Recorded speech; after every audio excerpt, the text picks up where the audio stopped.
The train headed for Sunset City will be departing soon.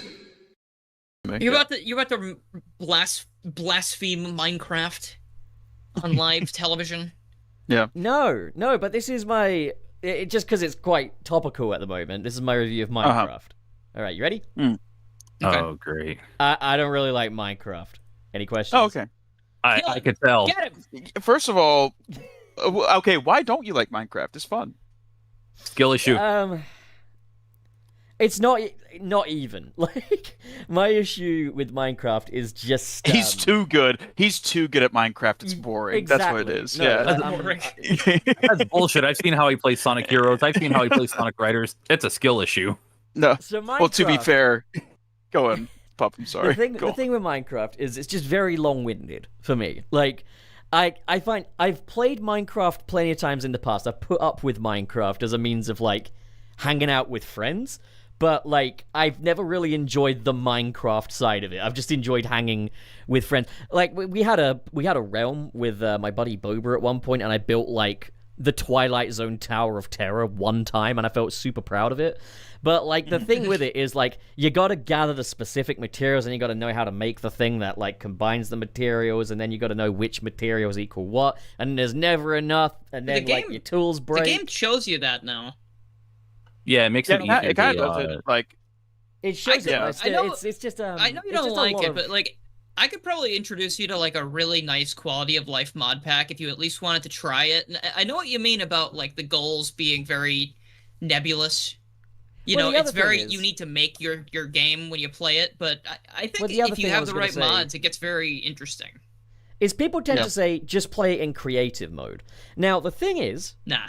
Yeah, no. That's boring. Well, I hate the mobs and shit. So, like, creative mode probably does appeal to me more. But the thing is, I think, like, what people create in Minecraft is art. Like, pixel artists can get a lot out of Minecraft. And it's incredible, and it's immaculate. And I think it's awesome. And I respect people that can achieve these masterpieces a huge deal. For me, I'm not a pixel artist. So, at the same time, it's like, why am I spending all this time building, I don't know, a monument of Sonic or something, pixel by pixel, when I could instead just make a model of it, rig it, and even fucking, like, you know, make, like, an animation out of it and stuff in Blender. Like, that's the thing, is, like, it's the wrong tool for the wrong guy, as far as I'm concerned, when it comes to Minecraft. So, I don't really care for Minecraft. But, what I was going to say is, the most fun I've ever had playing anything Minecraft-related was on Sonic Racing Crossworlds with the new Minecraft map. I knew, that was going that way. You know what's crazy? I've been so busy the past couple of days. I have not. Trey? I've seen a lot of, like, hilarious, like, cars that people have made, but, like, I've not, like, touched people it are yet. Going crazy with the minecart. Yeah. Yeah. I just love how. I'll say about Minecraft specifically, before we move specifically to the Crossworld talk, I can find you a way to enjoy Minecraft. I think I could. Yeah. It's in just the same way that I can find a way for a vegan to enjoy bacon if I force it on him. No, I'm not saying it as like a I will do it. I'm saying there is probably a mod pack out there that will help you actually go like, oh, I get it. You know, like there is a pack out there that lets me be Sonic the Hedgehog, and I still don't enjoy it. So, like, well, because that pack sucks. There. Oh well, the mod pack is actually better. Yeah. Yeah. And I feel like you're approaching Minecraft as if it's like a tool, when it's like, nah, it's just a cozy time, you know? Like, cool. Yeah, sure. The thing I like about it is every time you play the game, it's going to be different because the world is different every time, and you don't need to do the same things, but what I like to do is... And playing with friends does help, though. Playing with friends is awesome. But, like, what I like to do is find a good place to build a town. I like to get villagers to be in the town, so then you can start doing all, like, the trading stuff, and you go fight the dragon, and you get the wings and fly around and find new landmarks, and, like, I just like exploring and finding loot and just getting overpowered as shit. Pixel art Skyrim, but I find the general gameplay loop of Minecraft and the scope of it to be a bit overwhelming for me. Yeah, like, it's not a very long-lived thing when I play it. Like, Frank can attest to this. Like, we've done a few Minecraft servers now, like, where I'm just like, hey, guys, I bought a server, I'm gonna play it for, like, a month or two, and, you know, we just play Minecraft, and then stop and we don't play it for 6 months. Yeah, there have been times in the past where I've gotten into like the rhythm of things, mainly when like the pandemic was a thing, but like Right. I can't get back into that rhythm. But yeah, before we the pandemic's like was a good time to get into that because there wasn't a whole lot else to do. you could sink a lot of time into that. Like, I got into Terraria around that time. Actually, Terraria is a fun time. That's actually a pretty good one too. I feel like maybe Dylan, you like that Dave, better, but Dylan, Dave, and I all got into Cube World, and we played that for a long time. That was a good one. I haven't heard of that in a minute. Technically, it kind of sucked when it finally released, but they're working on a new version again to make it better. So yeah. It's like we'll play in a group, and then I'll just be like, "Oh yeah, I found out all this stuff about the game because I was playing for like on a separate save file for hours." Frank plays for like 47 hours before the next session we have together, and I was like, "Oh." It's like, can you beat Cube World without Cube? Frank's new video. Before we cross the world to our first Crossworlds DLC, Frank, how would you like to introduce the show? I don't know, but I'll try it anyways. Hello and welcome to Sunset City, the Sonic podcast for the classic and modern age. I am one of your hosts, Gotta Be Frank, and I'm joined by Channel Pup. Sup? I'm Pup. There is also Garrulous64. It's me. Hello. Trey Nobles. Oh, I'm eating wings at the moment. Hello, everyone. These wings are really good, actually. Huh. Oh, okay. We're just eating on the job today. I hope okay, you cool. bought enough for everybody. No, I didn't. I brought only enough for me. I'm sorry. Oh. How many are there? Yeah. How many wings? I already ate all 6 of them. Yeah. Dude, there were 6 that were enough. There's 4 of us. You could have had 2 left over. I mean, fair enough, but since I'm a very selfish human being, this is some Elon Musk level economics. Like, I'll buy y'all some later. I got you. You couldn't even have made it like some kind of trickle down thing. I mean, you couldn't even get a little bit of trickle down to sauce. Traditional wings. Yeah, absolutely. Trickle down. The wing traditional stuff. Do you like? I mean, we have the Hollywood Elite Halloween decorations I put up. Oh God, I'm getting flat. Oh, sorry, but seeing King Boom Boo out there, like it just triggers my fight or flight. Yeah, especially with the glasses, because you know what his business is. He is on the prowl to make you on the prowl is. I actually had some it's really crazy, good Boom Boo avoidance recently, but before we get into that though. How about the housekeeping as well? Let's get some housekeeping up. Okay, so if you do send in a super chat, we will be reading it off at the end of the show. So we thank every single person who sends in a super chat. And if you want to support us even more, we also have a Patreon. Unfortunately, I do not have the list in front of me. I apologize for that. I know we do have a list, but that's okay. Pups usually got it. Pups can you help us with that, please? Gosh. All right. So we got My Great Rolls, Vim101, Aiden Fitzgerald, Stardust Chaos, Crimson Rose, Mr. SP, and KB. Those are the top Sunset City taxpayers. Everyone else sucks in comparison. No, you don't.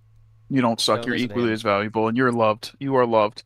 By the way, I'm eating a chicken sandwich. This chicken sandwich is really good, actually. Thank you. I do just want to quickly also pin something in the chat real quick. And that is the CB Fund.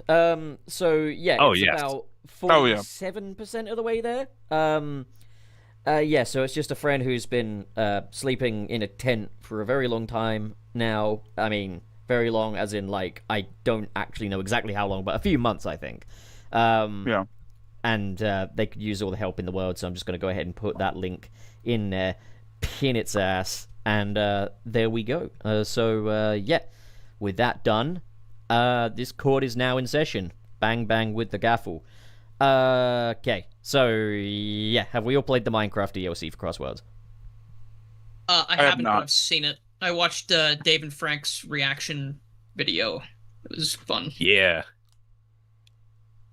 Well, I've been making mods. Remember last time in Sunset City, I was like, I'm making mods. If I figure it out, I'll let you know. I did it. I figured it out. And I've been posting them everywhere, sir. And he just let you know. He just let us know. Yeah, I did just let you know. I think yeah, that's I great. should have let you know What a sooner because guy. I forgot, but yeah, No, man of the year. Man of the year. haven't played. He will it yet, notify yet, you with honor. but I want to. It's I like when I start hereby getting show invested in you- modding like this, I stop playing the game. Well, the festival's on at the Yeah. moment, so you don't want to miss out on some epic Minecraft swag. That's true. And, You know what? I'm just gonna say this. As much as I love doing the festivals, I needed an extra week just so that way I'm not doing like the tag team stuff again. I understand people do like it. I'm in the minority that does not enjoy the team stuff all the time. Yeah, no, same. I think I'm with you there. With the world play, we've seen a problem start creeping in, though, and that's the bagging, and it's only been getting worse over the past, like, week or so. Going back to Festival, where bagging is less of an issue just because you've all got to play your part within the team, I gotta admit, I'm quite happy to see Festival back. And I know that there's a lot of, like... Oh, no, like, people do a mix of... people will still bag during Festival, and it's really obnoxious. Because I find it's getting not as first bad, place... Getting first place and everything still holds like priority okay. over doing the actual thing. When you say that, Yeah. you mean like when if they sort of like pull back and then they do the crazy items like right at Yeah, the Yeah, so end, it's, where They get like the basically- elite items, yeah. Yeah, not Fuck to you mention, over. Okay. I don't know if anyone's risked it, but I know that because I was just taking some screenshots in time attack mode one time, if you are too far behind the crossworld at the point where everyone else is in, the game will bring you up to speed with everyone else, so you're no Yeah, longer that's as true. ridiculously They will. far behind. So I don't know if people are just sitting there for a little bit after getting their power-ups, but like it sucks all the fun out of the game, I find, because it's no longer an actual race. It's just a matter of like, okay, who can use their fucking drill wisp at the very end. I which feel like is at really that point the game should just start kicking you for inactivity, and that does sound Yeah. very harsh, but it also No, for does real. kind of make it more difficult to enjoy the game when somebody can just sit back the you're entire cluttering time. up the server. You're Yeah. sitting there and trying to play the game in a cheap way. I'm not saying this because I'm a bitch and I want to win. I'm just saying that like I feel like it's not playing the game the way it's that racing, most not people fucking want to. bagging, Like, you know? Like, it's not Sonic also- bagging crossworlds. that is true. You're right. Otherwise, However, it would there be is a called way... There are ways that Sonic Team can kind of remedy it, I think, or at least fix it. Is, like, one thing I would say is, like, for special items, like the drill and the monster truck, I think they should time out after a certain amount of time. Like, you get it for a limited amount of time, and then it disappears. Yeah. Or, alternatively, Yeah. you could also have it so that those things deactivate when on the final stretch of the race. So that when you get It's to that also- last little stretch. I think it's possible that if you're carrying those items, unless you have the item guard thing, it is pretty likely that you're going to get hit by something and lose it anyway. Well, I felt So, like a... Not I if you're felt too like far a- behind, though. If you're really far I felt behind, like not an really. absolute hero the other day because I got to that final stretch of the race where everyone likes to bag, and then I used my Dark Chow, which just swapped out everyone's abilities, and I felt is like a such good- a hero in that moment. Saved the world. I think there Yeah, should That be is a at good way to least get. one Dark Chow per final lab. I Go on, Frank. No, I don't know. I feel like with the balancing, like I think the timeout thing for elite items, so the drill, the monster truck, even like the what would be considered like I guess like the elite items in like that one mode where it's nothing I but think those items. Yeah, the extreme those mode two. items. So you got things Yeah, like the extreme weights, mode, yeah. you've got... Also, I'm going to say this. They can tone down the Nickelodeon slime. Like, because the thing is, I understand it's meant to be a screen blind move, but it also drops your speed, and it also takes away your power up, and it also eats your rings. So it's It also like, takes away your control a little bit too. It's like you have to, yeah, like, it's like, move the analog. Yeah, you only need to have it blind the screen, and we're good. You know, like, Yeah, I think doesn't yeah. need to do all that. I think some things for balancing that I think should be added because they've tried to add some balancing with like variable like intensity of items. I know like if you use the drill at like third place, it's not going to be as strong as if you Doesn't use go it as 12. far. Yeah. Yeah, it doesn't go as far, which Or is if you normal. use- You know, If you use Boom Boo or the weights while you're at the front, those things target the people at the front, so you'll play yourself, which I really Yeah, actually absolutely. quite like. yeah. I'll be honest. I think a big thing at least for me, would be like lessening the respawn time of the actual item boxes. Because I noticed that like as soon as someone grabs it, another one shows up in its place. And yeah, that's cool, so that no one can be without an item. But I feel like if you're in front and in first, like you deserve, first go because you're winning the race. You're right, and yeah. I also think though, Trey, somehow that is not an issue when I play, because every time I am trying to get an item, someone will go right in front of me and take it, and it doesn't respawn in time. Rings so are worse I was for almost that. thinking, let them respawn faster, because I want to kick someone's ass. Okay. Because I drive through, I'm about to get the item, they pass me, they bump boost me or whatever, they get the item, I drive, and then I'm just behind them, and I'm like, okay. Yeah. I guess I'm be okay though, because you could get in their slipstream and then the slipstream. Yeah, they're quite good. The slipstream is kind of weak in the game though. It's weak compared to the one in Team Sonic Racing, but if you know how to utilize it, especially if you've got extended slipstream as well as bump boost, you can really effectively use those slipstreams. But I don't know if it's as you tend to not want to take the risk. You want to just drift your way around because you know it works, whereas the slipstream doesn't give you that immediate player feedback to tell you, hey, what you're doing here is working the same way that drift boosting does. But I guess back to kind of the Minecraft stuff. So yeah, we've got the new Minecraft track, and so Frank, is it just you and me that have played it? Trey, have you played it? I've seen it. I'm familiar with it now. I mean, I'm done to play it right now. I guess we are the ones that. Well, then give us your live reaction. Yeah. Hold on. But yeah, I thought it was really pizza cool right now. I'm so sorry. Yeah, I'm eating my pizza now. Sorry, chat. You're not getting my pizza or my chicken sandwich or my wings.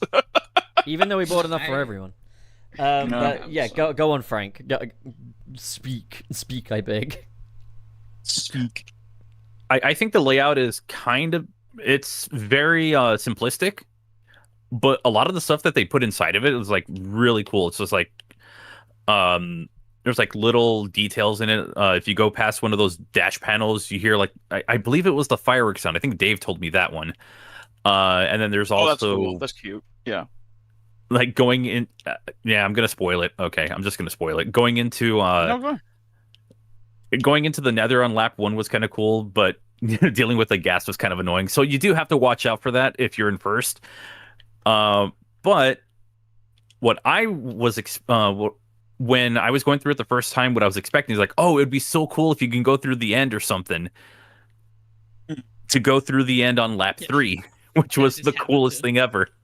Yeah, I noticed that, this is probably one of the most roller coastery tracks in the game, and that's crazy, because I'm in a Minecraft world, and I'm feeling excited about shit, and that's incredible. But, yeah, I think in terms of, third lap changing things up, it's probably got one of the most exciting third laps of the bunch, where you spend the majority of it just tumbling towards freedom. The dynamic track. Yeah, no, it's wonderfully dynamic. No two laps are alike on it, and yeah, I think it's a really cool track, actually. I was wondering when I first saw it, I saw you see a bit of the grass on the outside of the track, and I was like, oh, is all that grass gonna fucking slow me down? It doesn't, which is really appreciated. Oh yeah, that's fair. Yeah.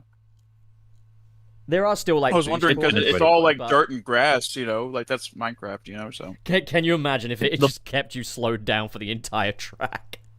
That would be hilarious. Give us a slow track. Have a track in the game that is just one of the slow ones. That would be so much fun. Wow. But can you imagine just watching all of these cars, watching fucking 12 cars just trundling along at 2 miles an hour? It would be so funny. It's Pup has all these good ideas. It could be a Sonic Labyrinth themed one. Imagine remix. I love how Pup's idea of fun is having the least amount of fun in a given scenario. No, but here's the thing: is you're not having fun because you're focusing on yourself. But if you don't be insular and you just look at everyone else having a horrible time, then it becomes fun. You gotta stop being so selfish, guys. Come on. Here's the thing, Pup. Whenever other people have joy, it brings me joy as well. If other people are sad, it brings me sadness. Such a saint! What a stunning and brave thing to say. No, I'm not trying to be brave. It just is. The thing I will say is that because of all the different biomes that are in Minecraft, it kind of left me wanting more. You know? Mm-hmm. Yeah. Like I would have loved to have seen like multiple maps based on like different on the different biomes or like the different areas that you can come across. Oh yeah, true. So if anything, do another one, do another map. Yeah. Potential for more crossover content. Good thing we've got a SpongeBob map on the way. I think next. Yeah, but I meant like Persona 5 one. Oh yeah, we're getting a Persona 5 one at later this month, which Are we Actually getting is a probably 5 track. I thought it was just characters. Do we get a track or just? it might be characters? oh actually no character. My bad. Okay, sorry. I thought No. each character came with a track. You That's got me my all bad. excited for a second there, you bastard. No, I got excited too because I hadn't thought about it. I guess I'm not correct. Why don't the Sega characters get tracks? That's kind of weird. Because, Dylan, because you got a whole game Bring of in that. Burning It's called Rangers. Sonic and Sega All Stars Racing. Yeah, but I want. Yeah, I would love game. I would love a Burning Rangers track. It's funny actually though, like given that like this game does have it's like it's all Sonic tracks with the exception of Magma Planet and possibly Wonder Museum if you want to make the association with 2 Point Museum. Like if you want it to be, it can be a 2 Point Museum track. But Yeah. it's funny because you just look at it, it's like a bunch of Sonic levels and also Magma Planet from fucking what's it called again? All right. What's the game? Galaxy Force 2 or something? Super Mario Galaxy. Yeah. Yeah, that's the one. But like, it's still cool. But yeah, I could totally go for like a Monkey Ball track or something if they ever feel like it. Yes. It's Ooh, a Monkey Ball one Sonic. would be really cool. It's really Sonic would. Racing Crossworlds, not fucking Sonic and All Stars Racing 3. I mean, they have DLC of it. Like, there's no holds bars really, because it's like they can bring in whoever. They already have like other characters from Sega franchises, like Yakuza and Persona. So it's like, you know what I mean? Yeah, it just appears. Yeah, to they be got more in John the box than it Yakuza and they does got in, John like, the- Persona. It's an All Stars racing game without the name for some reason. Please bring, like- please bring John Pork to All Stars. Yeah, John Pork, Crossworlds. please. Yes. Yeah, Transform please. and Knuckles Crossworlds transformed. and Knuckles. Okay then. Well, are we quite content with our conversation on Crossworlds? Yeah, Yeah, Minecraft, I I am guess, yeah. playing through it right now, and you're right. It's very fun. Trey, you're at work. You can't be playing video games. I can't be playing Trey, video games. We're in the office. No, I'm just No kidding. video We're in the games office. on this. No video games on this video game podcast. Okay. I'm sorry. I've never done that ever during the podcast. Played a video game. No, You I mean, notice same you go here. quiet. I didn't play Silk Song for like all the time we played, like all the time we were in a call one time. I would love to start playing Yooka-Laylee right now, but I don't think my little laptop could take that and stream it. No. No, I don't think so. Oh yeah, no. If you were on a console, then be a little So, easier. It's brilliant. Like, is it good? I want to try it out because I Yooka-Laylee is remember fantastic. playing the original ukulele and kind of being underwhelmed with it. Like it wasn't. I never considered it bad, but I was like, yeah, it's like But yeah, kind of underwhelming. Yooka-Laylee, like I'd kind of describe it as like, you know, you wanted Banjo back.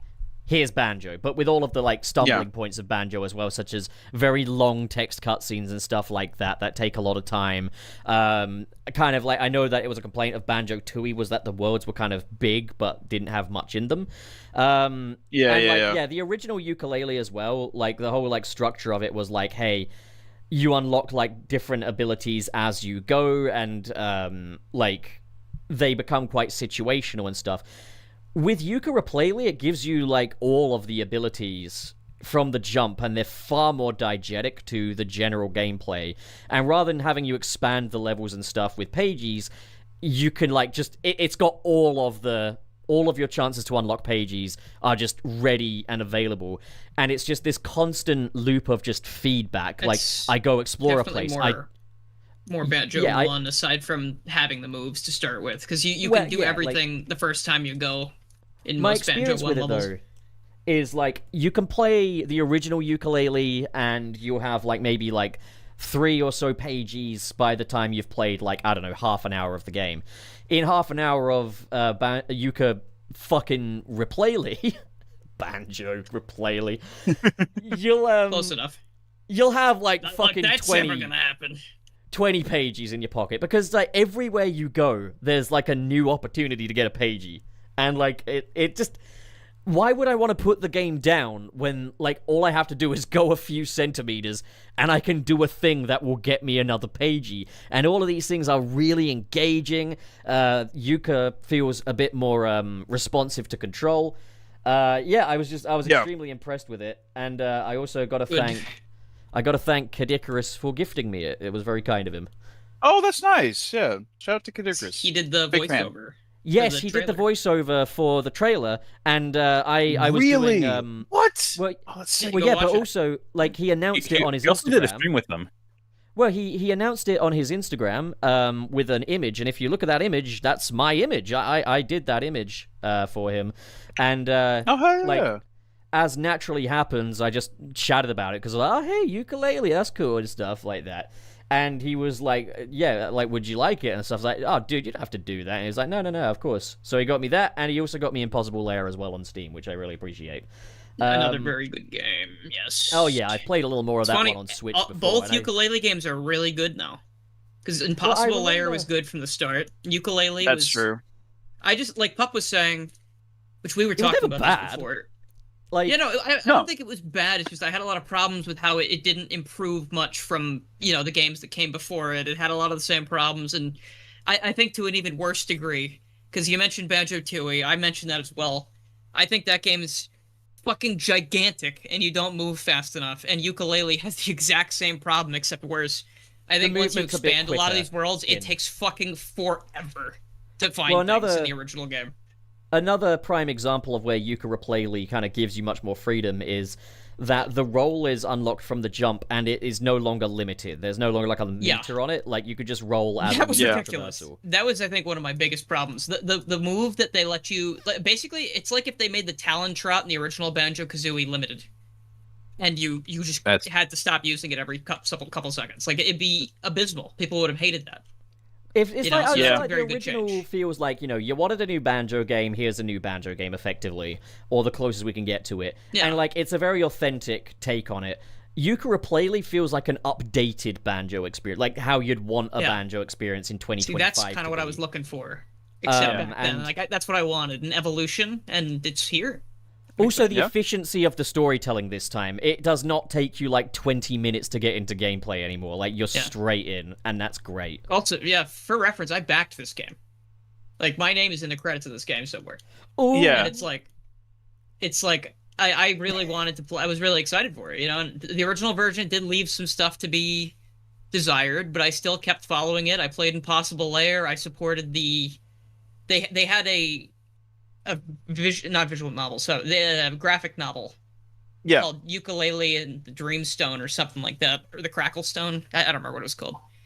I got that. I backed that, and I liked it. It was very cool. It was kind of the first time I thought they gave Yooka and Laylee like a really good personality. Like, I guess the original writing didn't really do it for me.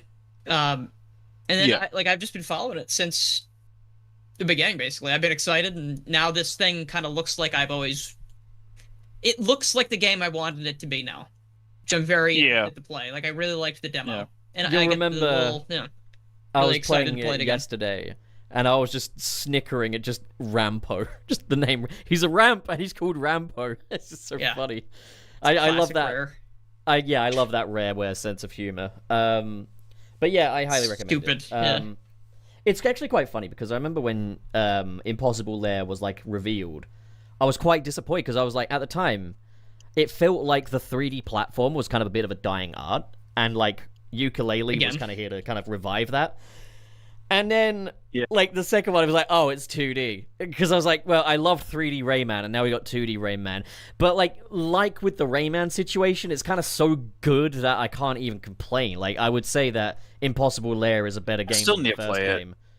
And then... That's, like, because you gotta remember, a lot of these people from like they were from the original Rare team, and they made games like Donkey Kong Country.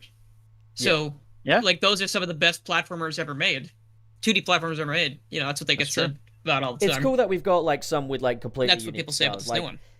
I would say like Replay, like it's got all that banjo stuff with a little injection of Super Mario Odyssey as well. I'd say like I noticed definitely a little bit more Super Mario Odyssey to it than there was before, which is great because like there's like so many bits of scenery that you can just interact with and get like quids out of, and that's like the new currency in the game. And there's so many little cosmetics and stuff you can buy. You can go to Vendo and get fucking cell shading. You can buy cell shading off of her. Who the hell's Vendo? Amazing. Oh, Vendi. Okay. Vendi, sorry, the fucking SpongeBob-looking lady. Sorry, I like Vendo more. That's a better name. Well, you know, like, it's just a fucking Rareware thing, you know, just take a name of a thing and just add an O to the... Like, you could have, like, a big talking vape pen with eyes on it that goes, "Hi, I'm Vapo. All shall inhale I'm Vapo my... the vape pen." Yeah, Vapo. It's got little... Vapo the vape pen is really funny. See? It works every time. Like just a little talking vape pen. A lamp with eyes and call it Lampo. Like... It's nothing. The possibilities are endless. Yeah, I think it's actually amazing. Awesome. But, that's why sometimes I call Frank Franco, because I'm like, you know. Or Franken. Yeah. I am not an object. I mean, Frank, you said that. That's not what I said. I think I popularized Franken, but I just think it's just fun. Yeah, Pup was I think the yeah. I mean, you know that I hand out nicknames, like. Aside from Mary Shelley, who, you know, created Frankenstein. You know I hand out nicknames like it's nobody's business. We got Dilnor, we got Franken, and we got Turt. No, we got Noibles. That's what which isn't even context. you're doing. That's the formal context. I thought I did coin Troy Noibles because there was that time we were in. I thought that was Nick. No, because we were in that live stream with Nick, and I said, "Welcome to another live stream with Troy Noibles and Game Foibles," and then we all just laughed. And I think, honest to God, Game Foibles was the funny part of that. Like, yeah, because Foibles is an actual word. But just the idea of a YouTube channel being called Game Foibles is really funny. I'll create it. I'll create the YouTube channel Game Foibles. It needs to be done. It's actually just too good of a Game name. and Foibles. Yeah. Well, okay, let's jump. There's your offshoot gaming channel. Instead of Game Apologist, it's Game Instigator. And then just IGN. Yeah. IGN. Yeah. Let's get into today's main topic. I figured it would be good to kind of get a nice universal one down because, like, 199 is still special. This is episode 199. So, like, you know, Christmas Eve, you know, you still, like, hand out a little present on Christmas Eve, maybe, if you've been a good boy this year. So, we're going to talk about Sonic stories, like, the storylines in Sonic games. Could be other pieces of media as well, depending on how we're feeling. Sure. Yeah, like, kind of best and worst and that kind of stuff. So, like, how do we want to do this? Do we want to start with, like, saying our favorite Sonic stories, or maybe start with the negative? Or maybe talk about, like, what makes a Sonic story for us to kind of set the standards? I think a good idea would be, like, maybe talk about, like, what we consider the best Sonic stories and then talk about the worst, and then talk about an underrated one. Maybe. Possibly. What about just starting off, though, by just saying what we expect from a Sonic story, or what we want to see from a Sonic story? I think that's a good starting point, and I think as for, like, just format, we could just go one at a time and say, you know, this is the best one, and then this is the not best one. Yeah. I got like a little we can talk and about considering that I'm correct always. Yeah. I got like a little Trey will be correct. A little plush moo cow that we can like pass around the table when it's time to speak. Okay. All right. So I'm going to pass you the moo cow first, Dylan, and then you pass it to me. I'll pass it to Frank, and Frank will pass it to Trey, just like it is on the screen. Wait, let me make sure that I can see this real quick. Hold on. The moo cow? Yeah. I gotta... I mean, there isn't really, like, there's not a tangible moo cow. I could... You know what? I'll get a moo cow. Hang on, let me No, it's cool. Yeah, Okay, yeah. You kind of need to deliver on Beanie that if you're gonna say Babies, that. Pink. Yeah, I was gonna say want it- like that's I want it to be my cow. I've got a cow. I'm not a fan of this false advertisement. It's Snort 2. Beanie Babies. Snort 2. Snort. Oh, he's a bull, not a cow. Okay. The cows are. I mean, isn't that the kind of the same thing? I guess. Isn't like a cow a female? Well, it's like a bull is a. They're like they're both bovine, correct? I don't know, like. Because cows are all female, right? That's the term for it, and then bulls are the males. I guess. I guess. I don't know. Well, cows are the females. I'm not a farmer, yeah. but Yeah. like that's what I thought was Yeah, the case. the cows because they have udders. If it has udders, it's considered, I guess, like a female in like the animal kingdom side of things. Yeah. That makes perfect sense. Sorry, I'm just quickly changing my noise gate because my stupid headphones have decided to I disconnect. love Sunset City. They talked about udders today. What an utterly So- brilliant That was- episode. One utterly whatever. I'm gonna. I had an utterly wonderful time today. I will not utter another thing. Oh, I shudder at the idea of udder. Shit. utter shudders. No, so I got caught off guard Yeah. a minute there because my stupid headphones disconnected. So now I'm just looking for a fucking PNG of this little cow dude, but I can't find a PNG, so we're gonna have to settle for JPEG.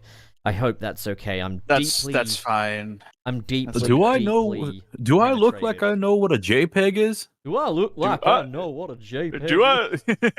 That was actually pretty good, Frank. Do I look like I know what a JPEG is? All right, Dylan, you've got Snort 2 here. Thanks for so- Snort 2. Yeah, let me know when you want to pass Snort 2. Sounds like a Smiling Friends character. Sorry, Snort 2. Yeah. So we're gonna talk about what makes a story, a Sonic story for. Or like what? Yeah. Like yeah, what's- what do you want from a Sonic story? Maybe I can. Oh, well, okay. While let's you think, do what do that, I think?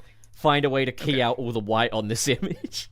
So go Yeah, ahead. sure. So basically, when I think of a Sonic story, or like my favorite Sonic stories, the similar elements that come to mind. Mhm. I mean, definitely. This is kind of hard to explain without specific examples. I mean, I guess I really like the sense of adventure. I like Right. the idea of the characters going. How do I phrase this? I guess not specifically just like the hero's journey, right? Not just that. I do Yeah. like stories where characters change, where they do have problems to overcome. Something like Frontiers is a very good story in my eyes for that kind of character growth. That's what I look for in a lot of stuff. I look for characters. I guess to not take up the entire fucking segment with my thoughts, I think characters are the most important. I think having them be written properly is really important for a story. 'Cause Right. Yeah. if your story has great, or like if your story has bad writing, but the characters are awesome, then they're going to last forever. You know, like look at The Room by Tommy Wiseau. You know, All right, people okay. look at that shit like a masterpiece, even though it's, Yeah. I mean, you know, like it's like an ironic masterpiece. No offense to Tommy Wiseau. It's All offense to Like Tommy, that kind of Tommy thing. He's Wiseau. kind of an awful obviously person the if you want story is literally nothing. The story is like you can hardly tell what's happening. The characters are just so fucking funny that you can't help but enjoy it. And that's Yeah. kind of what I look like. Like Sonic Adventure, right? Like the story is not very good. It's pretty basic. It's like bad thing. Eggman finds bad thing, and then he does bad things all over the place, and we chase him and get knocked out every time we see him. things all over the place. You know, like so. But Yeah. you know, reduce it down to that. But if the characters were like, "All right, let's get to the subway," you know, like it was boring the whole time. Like that wasn't Yeah. supposed to be Gamma. That was supposed to be like Sonic, right? If they were Yeah. boring, they didn't have any personalities to them. Then you don't want to pay attention to anything, even though the story's fine. The characters are so fucking funny and enjoyable to be around. It's like I want to see what's gonna happen. Yeah. So that's what keeps me hooked in, aside from just, you know, good storytelling, I guess, in general, like yeah. plot. like, I don't know, plot structure. Yeah. Do you wanna keep Snort 2 a little longer, or do you want to pass him on? I can pass it on for now. All right, I'll take Snort 2 next. All right, so I kind of like have to extend from what Dylan said. I think the number one component that makes that work is sincerity. Like, it needs to be sincere, and I think like the reason why I enjoy The Room so much is because it's so sincere. Like, it genuinely thinks it's doing like this big drama. You know, they're really giving it their all. And it comes out the way that it does, but it's this, like, if it felt cynical, it wouldn't be fun to watch. And I think, like, with Sonic Adventure and Sonic Adventure 2, for all the little goofy translation moments, for all the stuff that kind of don't work, it's very sincere. Like, it clearly takes itself quite seriously. You can tell that those Sonic Adventure 1 writers and the people that were handling the overall kind of cinematography of that game's story, they were treating it like it was a real blockbuster epic. Like, this would be like the event of the year. And I think that's what makes Sonic Adventure so utterly enduring, is that it's like Indiana Jones meets Love Actually with the scrunkliest little guys just running around yelling observations, fucking Tails juxtaposed to a fucking nuclear apocalypse going, all's well that ends well, right? Crashing his fucking plane. He's so stupid, but like he's also really smart. Yeah. But I think like for me, the most important things with Sonic are, yes, you need that sincerity. I don't like ironic humor like in Sonic. I mean, you can have a little pinch of that. Like, I think Boom had a nice bit of irreverence to it that made it work. But the main thing I want to see is that sincerity. Even if you're going to have it in the comedy, sincerity is the key. And I think it's not truly Sonic if you don't have some aura and hype moments. Like, it's not the be-all, end-all. You want more to it than just that. But you need that in there. It's a vital component, you know? So I'm going to pass Snort 2 on to Frank now. Here you go. It's funny because I'm not a difficult person to please when it comes to stories. Like, hey, as long as it makes sense, as long as, whatever's happening is actually shown, for the most part, I'm good. Ooh. Sorry.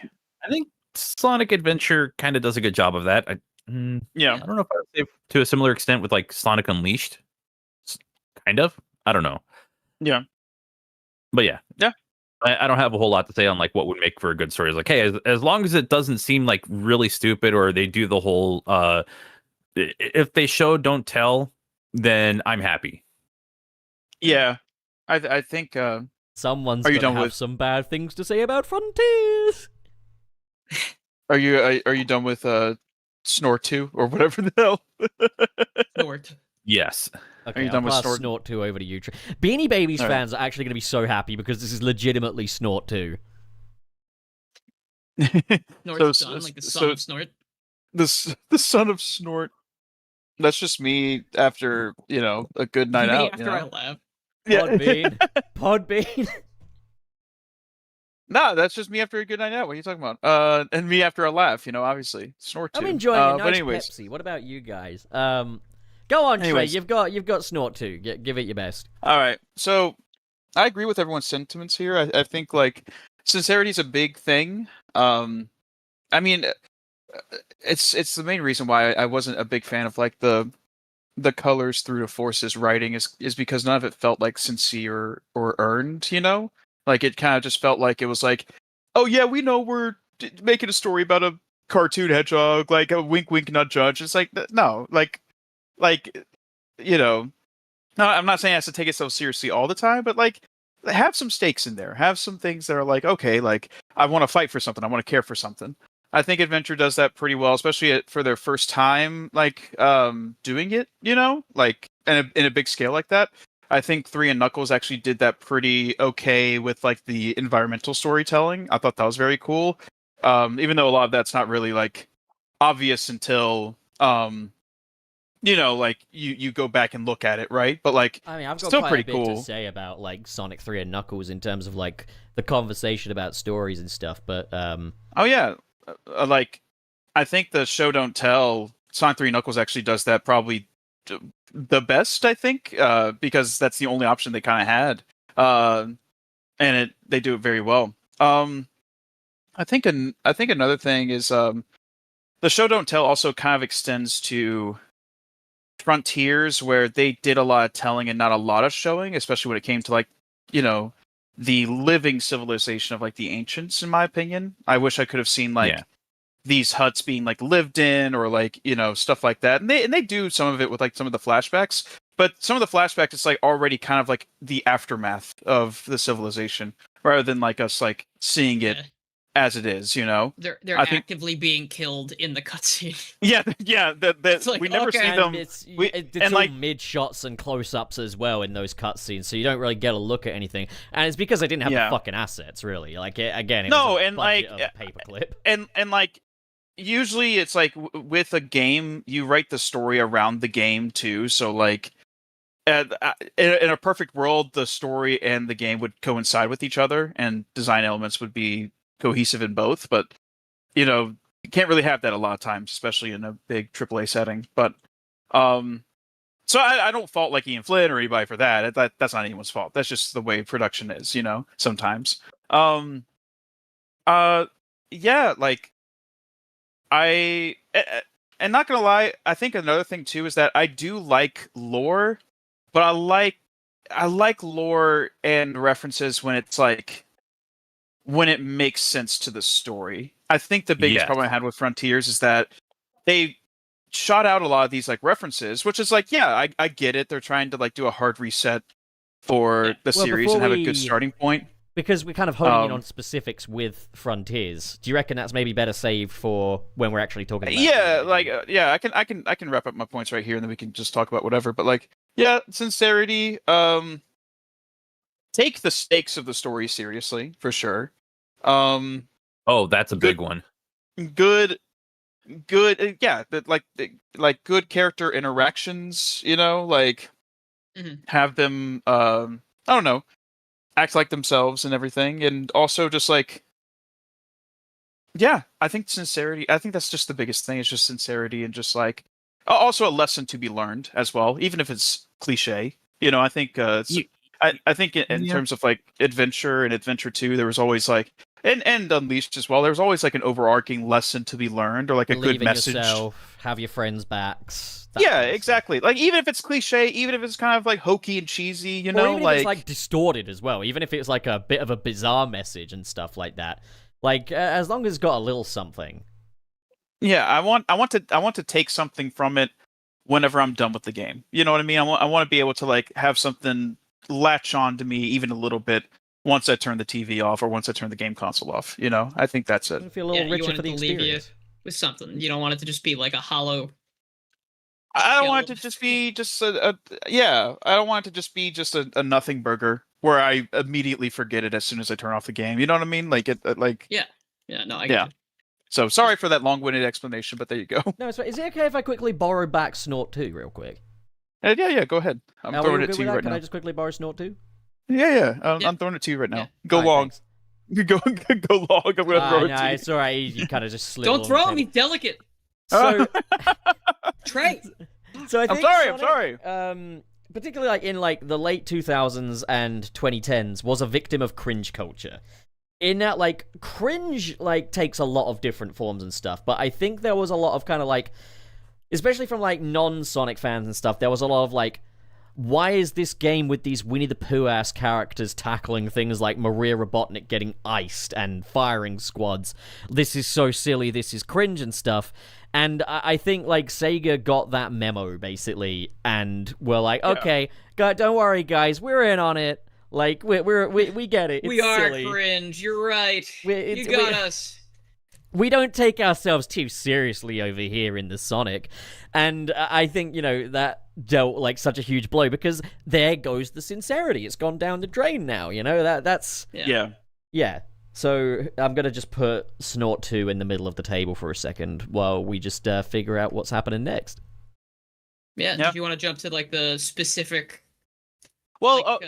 Example. Yeah, either specific or we can talk about like I guess like what would be considered our least favorite stories of the series or Do you something want to like do that? least favorite first or most favorite first? I think least favorite because we kind of talked about what we'd like to have a story. So let's talk about like what games I guess missed the mark Yeah. in that aspect. Yeah, All you right know? then, Dylan, Snort 2's yours. All right. So there's plenty. There's a lot of games with bad stories in this franchise. Yeah. Just knowing which honestly. one to start with, I guess. Yeah, I'm just thinking the one that I specifically think about that makes me like what are you even doing here kind of thing. Yeah. You know, is Sonic Forces. And it's not to say that it's a story that doesn't make sense or it's a story that's not put together properly. It does have a beginning, middle, and end. It does have very concrete events in the story. Yeah. But the story is it sort of feels like the equivalent of, you know, those mazes you get at a restaurant, like a kid's platter, like you get like the little maze Yeah. with the crayon. Yeah, that's Yeah. And you just see the ending already, and you just kind of have to go like, "Ooh, here we go!" Like that's kind of what it feels like starting up Yeah. Sonic Forces, because, and I don't like to reduce it down to this because it doesn't. You can do this to anything to the point, and it'll fit a point, but. If you reduce it down to just like the beats, right? Yeah. It really is just another. I mean, there are some differences here and there. It's not as simple as a regular Sonic story. I can't really say that because it's not as simple as like Lost World or. I found Forces was trying to other have a ones. little spectacle, which made it more tolerable. It tries for me to than, do say, stuff. Yeah, others. no, it's kind of like. It tries really hard to be deep, and it isn't. Yeah. It's like buying a kiddie pool and jumping in and being like, look at how much fun this is. And, the kid's not Yeah. buying it. Yeah. It's kind of, it's Yes, like, I'm like a so maniac. These are some good my analogies. problem with it too, I like analogies. They make sense to me in my No, they're brain. great, But, yeah.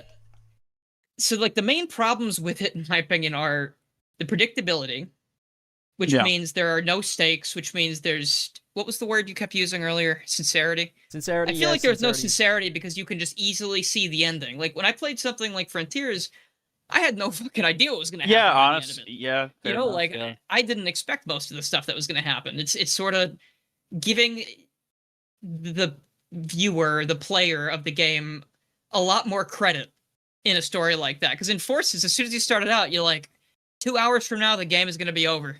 I think, like, with Yeah. Forces like as well. it's there's like nothing there, and the problem is it also is, like Trey was talking about, characters have been butchered by that point for years.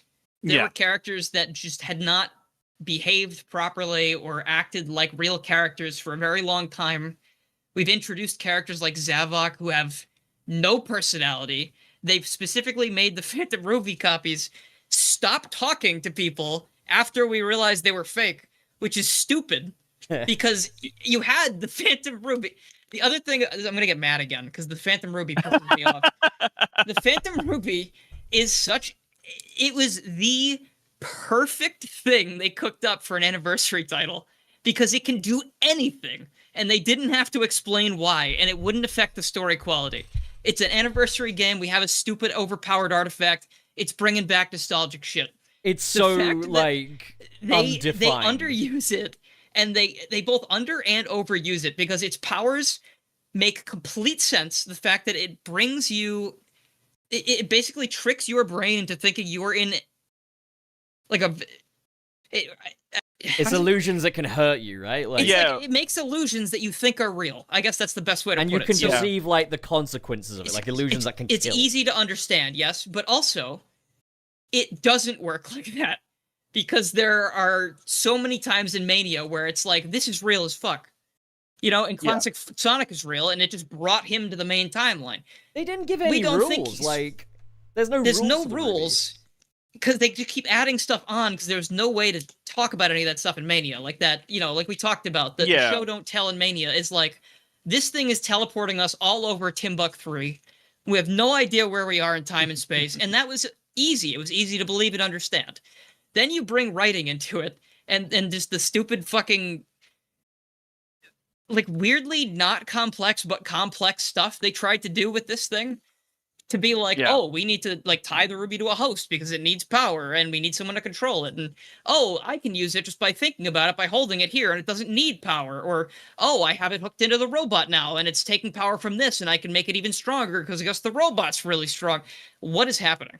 Like, what are we talking about?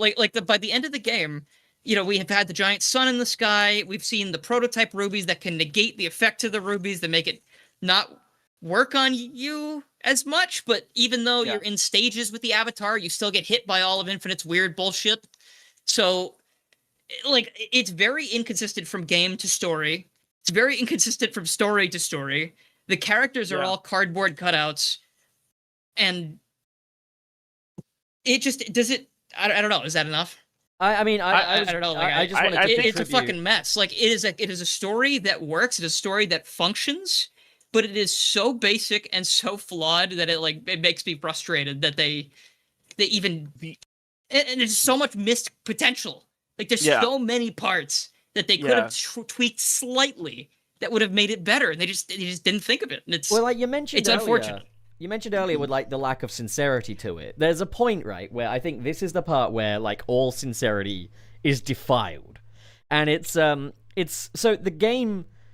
What it should be trying to do is make you believe that Eggman could actually win this time. This is his victory. Like, I didn't believe it for a second too. Like, it's not believable. You know? But then at the end of it, when it's all over, Knuckles goes, "All right, we won. I knew we could do it." And it's like that guts all of it, because now there's no sense of like, oh, Eggman could actually win. Knuckles just knew the whole time that we were going to. Does that mean he got all those people killed in Operation Big Wave for fun? Operation fucking Big Wave. Yeah. But okay, so the one thing that I'll give Frontiers credit for, well, I'll give it credit for a lot of things, but it's how they incorporated the cyberspace into their story. I think it still is very obvious that they brought back cyberspace as yet another excuse to bring back like the old stuff and everything and all that stuff, right? Like the Phantom Ruby and cyberspace kind of serve the same purpose in that regard, but at least it was like, I guess, diegetic to the world of the ancients itself. Like they made it at least like a point to, and the rules don't really change. I think it's kind of hokey that Sonic can now see the HUD elements. I don't think that was necessary, but I think everything else surrounding it, I liked the idea of it more than the Phantom Ruby, because at least it made sense from like a contextual standpoint. I will say though, that's also an opportunity that they missed on a lot of fronts, because it's not like Sonic only remembers 3 things, you know? And it's like, remember Sonic Unleashed and certain parts of Sonic Adventure 2. That's it. Yeah, that's it. And it's like, guys, like, I don't know. I think it would be cool if we saw like, and I know this probably couldn't have happened, but like bits of like, I don't know, Sonic Chronicles, Sonic Battle, anything, you know? I want to talk about Sonic Frontiers in a bit. Oh yeah. I just wanted to say the Phantom Ruby and the cyberspace comparison, I see it, but like I think the cyberspace was a better execution of that idea. So I hadn't thought about it until you said that, but you are right. Like, it is a very similar idea. Like, hey, we can just do anything with this, and we don't really need to talk about it. Exactly. But they do. Technically. With the Phantom Ruby, it's just Phantom Ruby go brr, fan service happens. Whereas they don't do more. It works better, I'd say. It works better as like a more subtle thing, even though we know the level designs are copied. I think the fact that they're giving them new visuals at least helps with the idea that it is story based. You know, like I can buy that a little bit more. Yeah, absolutely. Yeah. Yeah, no, I've aside from that on Forces, I did do my own take on it at one point, and I'm not saying it's like the best thing that's ever happened, right? Like, I'm not saying it's what they should have done, but when I wrote my own thing, and I tried to, because I was frustrated about it. You know, I played the game, I didn't like the story, I wanted to see what I could do about it. When I tried to rewrite it, I tried to change as little as I could. You know, like I kept classic Sonic in there, even though people I tried to take all the elements they had there and go, what could we have tweaked slightly to make it more interesting? And, you know, that's why a lot of people in that video were like, why did you keep classic Sonic in the story? Why bother?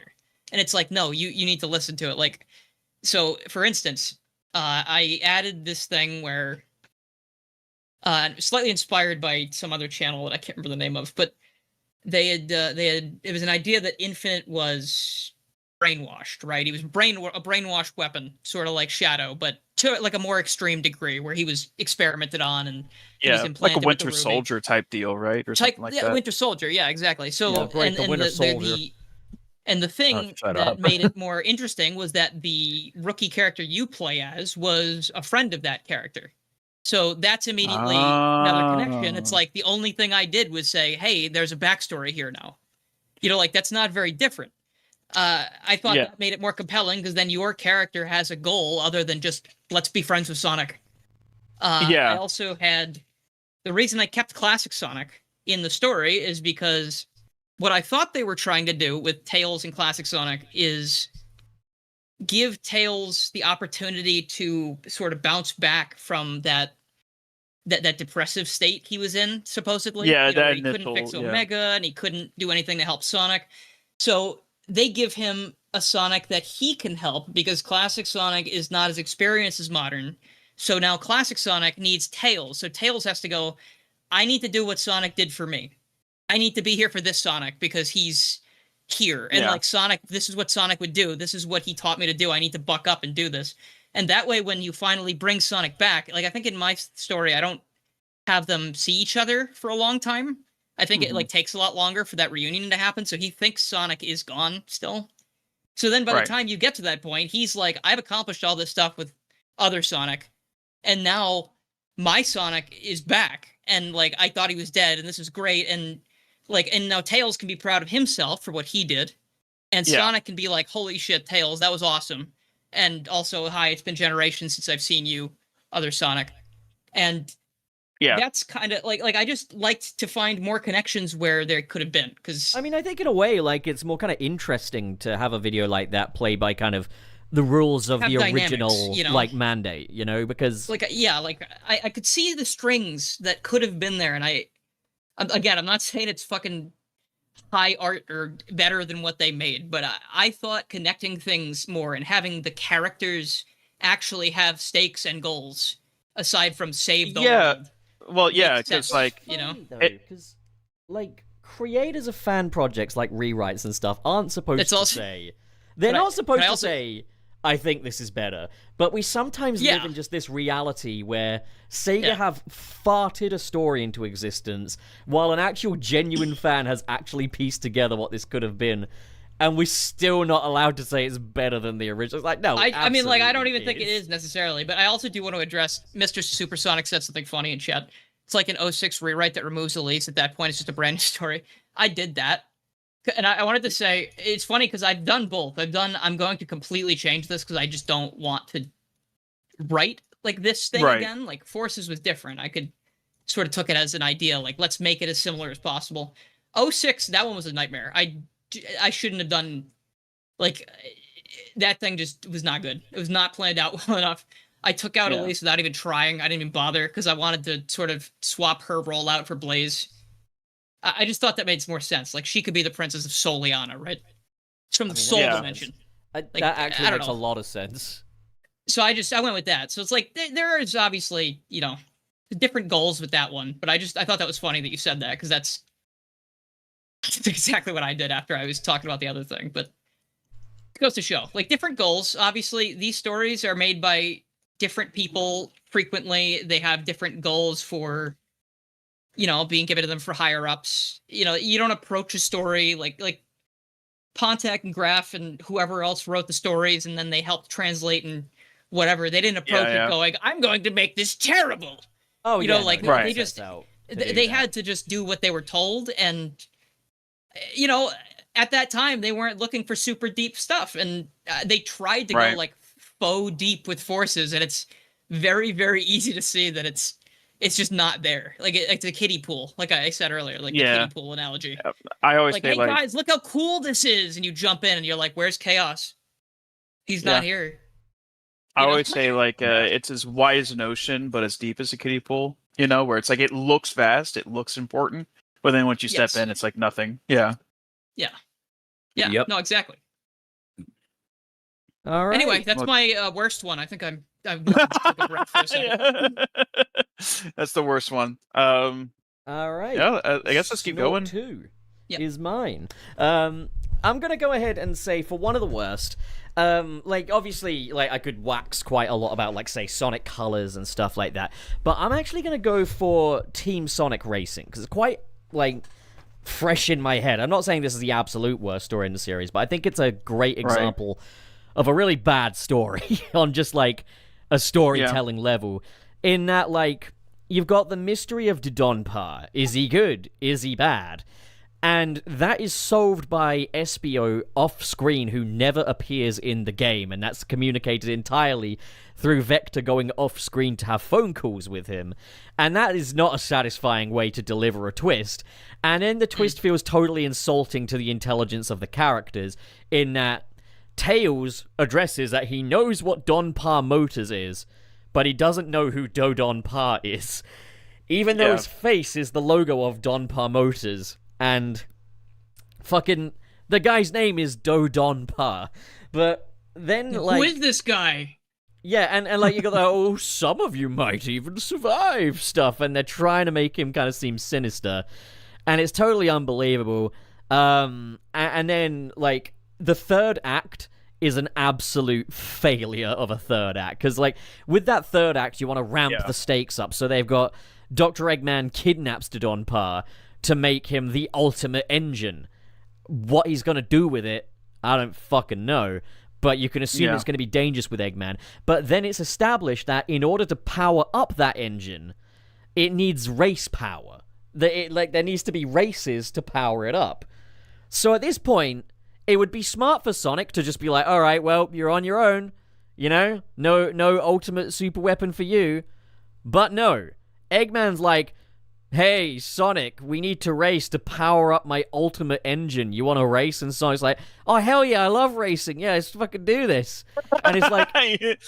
So we got a third act threat that Sonic has... idiot. Just a dumbass. Sonic has completely inflicted on himself and everyone around him, and nobody is taking seriously in the slightest. Meanwhile, every cutscene has way too much of Big the Cat in it. I'm so grateful for what Ian Flynn has done to Big in making him this beloved everyman character rather than this dim-witted idiot that he has been before. I would have preferred if he was a cameo. Sure. He doesn't need to speak.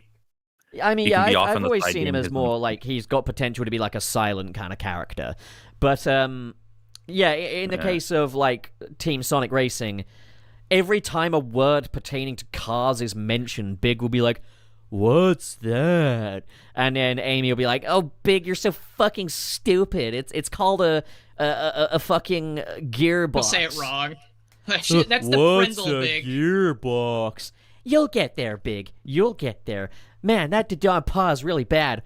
I think Mr. Paw is nice. And I'm like, oh my god. Just fucking get on with it.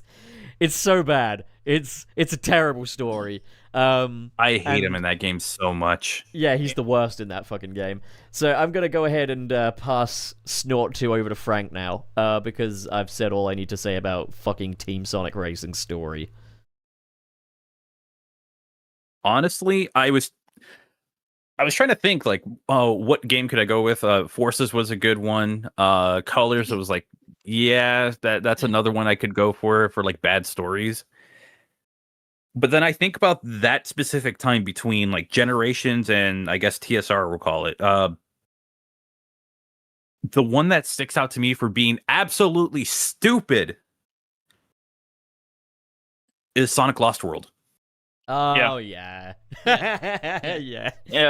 The stupid Saturday morning cartoon Nothing Burger story that tries to have some fake conflict, Tails being taken over, only for him to undo being possessed. How the fuck did they come up with a story like this? The second time that's happened in a Pontaf stupid Sonic story, by the way, because and I'm not saying it's Pontaf's fault, but in Sonic Colors, you set up a Tails boss fight as well, and that never materializes. It's actually they really wanted they really wanted Sonic to fight Tails, like in a bunch of Kill different that guy, get aspects. They want to set it up, make but it they happen. never fucking follow through with it. I bet. I Like, wonder if Sega wouldn't let them. I wonder if they were like, "Hey, we Yeah, want to do this," and they were like, "No, we can pretend." And then we could pretend that maybe what they were getting at when they said Tails has lost it was that maybe we get a Tails boss fight in Forces where we he's could gone pretend psycho. that airplanes in the night sky are like Oh, yeah. stars. Tails They has always become hint the at Joker. something bigger happening. Can we? That's the other can we fucking pretend the airplanes in the night That's the fucking thing with Sonic Forces, and I feel like it's just from that era. They always want to try to hint at something happening. Like Lost World, you could have had a Sonic and Tails boss fight, or Sonic fighting against a possessed Tails. That would have been interesting. Probably, maybe not. Who knows? It's from that era. But then also with Sonic Forces, you could have had like, oh hey, Chaos is back. Actually, no, he's not. He's popped in like a cutscene. You have what fucking Zavok. Well, yeah, okay, that happened. You have Shadow. Oh no, that's a clone and is disposed of pretty fast. You have a potential fight with Infinite, who also has the stupidest backstory, because he threw a whiny fit for being called weak by Shadow. But you could have like a potentially really good boss fight where maybe he uses like the full power of the Phantom Ruby. Doesn't fucking happen. No, you're fighting the Death Egg robot again, and it's not really a Death Egg robot. It's literally the Wisp thing from Colors. Yeah, I don't care what the hell. So much like thing is setting up garbage. for things that you never actually get to interact with, like fucking Chaos. Like having Chaos in there That was was just diabolical. Mean. That was mean. That was fucking diabolical. Work. Yeah, I actually, I don't even get like. I feel like that. It shouldn't be illegal. Obviously, I'm joking when I say it should be illegal. It's false advertising, haha. But like, I mean, it kind of was. It does crazy? feel like it, It though. took modders to like actually make a real Chaos boss fight, and it's cool. And it's like, dude, yeah. thank goodness for modders. And then No, the honestly. other, and it also kind of leads in a little bit into Frontiers, because it feels like, oh, they're committing to something, and then they undo it like immediately, and that is like the whole corruption thing with Sonic on the final island. Yep. It's like, okay, yes, you're leading into something. No, we're all just going to go back into cyberspace. Okay, well, fuck this game, because obviously it doesn't care about its own stakes, so why should I? It literally resets everything for that last one. It's why I kind of, like, there's imagery in the original story that I do like a little better than Final Horizon. Like, for example, the Supreme chucking Sonic into the end. Kind of like how Giganto chucked Sonic earlier. Like, I liked that kind of unity. Pitches but him then, like a baseball. But Final Horizon at least didn't completely abandon the cyber corruption thing and actually did something interesting with it. It's still a clunker, because you've got one scene earlier, Sonic's friends sacrifice themselves back into cyberspace so Sonic can live. Yeah, they go, hey guys, come on back. And then Sonic's like, actually, I want the corruption back, please. Just get the friends back.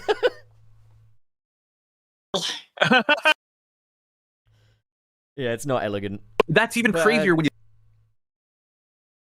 go on, Frank. recently went. Snort 2 is yours still.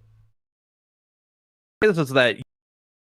Oh, hang on, guys. And wait just a second. My audio output is struggling. Hang on, let me just look into this. Oh, okay. Okay, I can hear you guys fine now. Sorry about that. My fucking Bluetooth, man. Yeah. Alrighty. Get wired headphones, everyone. Get wired headphones. Trust me. I got wired it'll- headphones. Yeah, that's why I'm using. Yeah. I need to move around. Well, actually, Trey, considering that you are the audio expert of the group, I kind of would expect that. So JLab go exactly. pop, more like JLab go poop. But yeah, like the crazy thing is that with the Sonic Frontiers, when you get to the final island, because I replayed it recently, it gives you that alternate it gives you the Final Horizon thing from the start of that island. You don't have to like go beat the game and then it gives you the Final Horizon. So I have even less of a reason to give a shit about the original ending of that. Oh, 100%. Oh, yeah. Or like the original I would like say don't final bother island. ever doing the normal ending. It's just not worth it. I mean, it's also just boring, isn't it? Oh. Like, you run around looking It for really tokens. is. Yeah. Like, Final I'll be- Horizon's a I'll be mess, real. but at least Yeah, it's like an they have interesting stuff. mess. I don't find it to be interesting. I think both sides are boring. That's fine. I think Like at the one- very least, well, yeah, because it's either boring or it's just like way too difficult for its own good, which is Final Horizon. Like it's like the cheap difficulty, like it's not fun.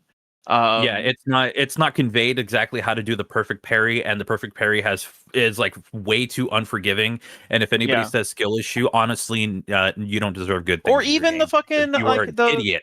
the Final Horizon, like the end boss fight where you have to like lock onto a specific part of like the supreme thing, and like it doesn't telegraph to you like what you should be locking onto. Yeah, and I it's love like it doesn't that even boss, hit- but it is like a fucking like. I like it for the vibes, and I like it for the fact it's a final boss where I can punch things. Like that's great, but conveyance is an absolute fucking oversight in that boss fight. I mean, I think the worst part of Final Horizon post patch is just getting that final emerald with tails. But before we get too stuck in the weeds on that, like this is a stories episode, so True. Yeah, Frank. I figured, like, what is it, like Sonic's trapped in it, and then you're playing as each and every character. It just takes way too long to get through that. But anyway, what I was getting at is just like, even, and this is something that I experienced because as a fan of pro wrestling, not the highest form of storytelling, but like when everyone who's involved in it, when they actually give a shit about their story, that's when you actually get sucked into it.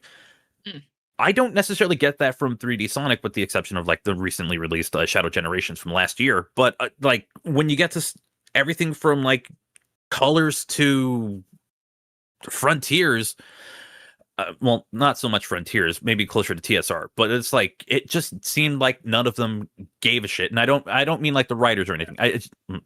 I mean that could be up for debate, but that's not the debate I want to have. Like the characters.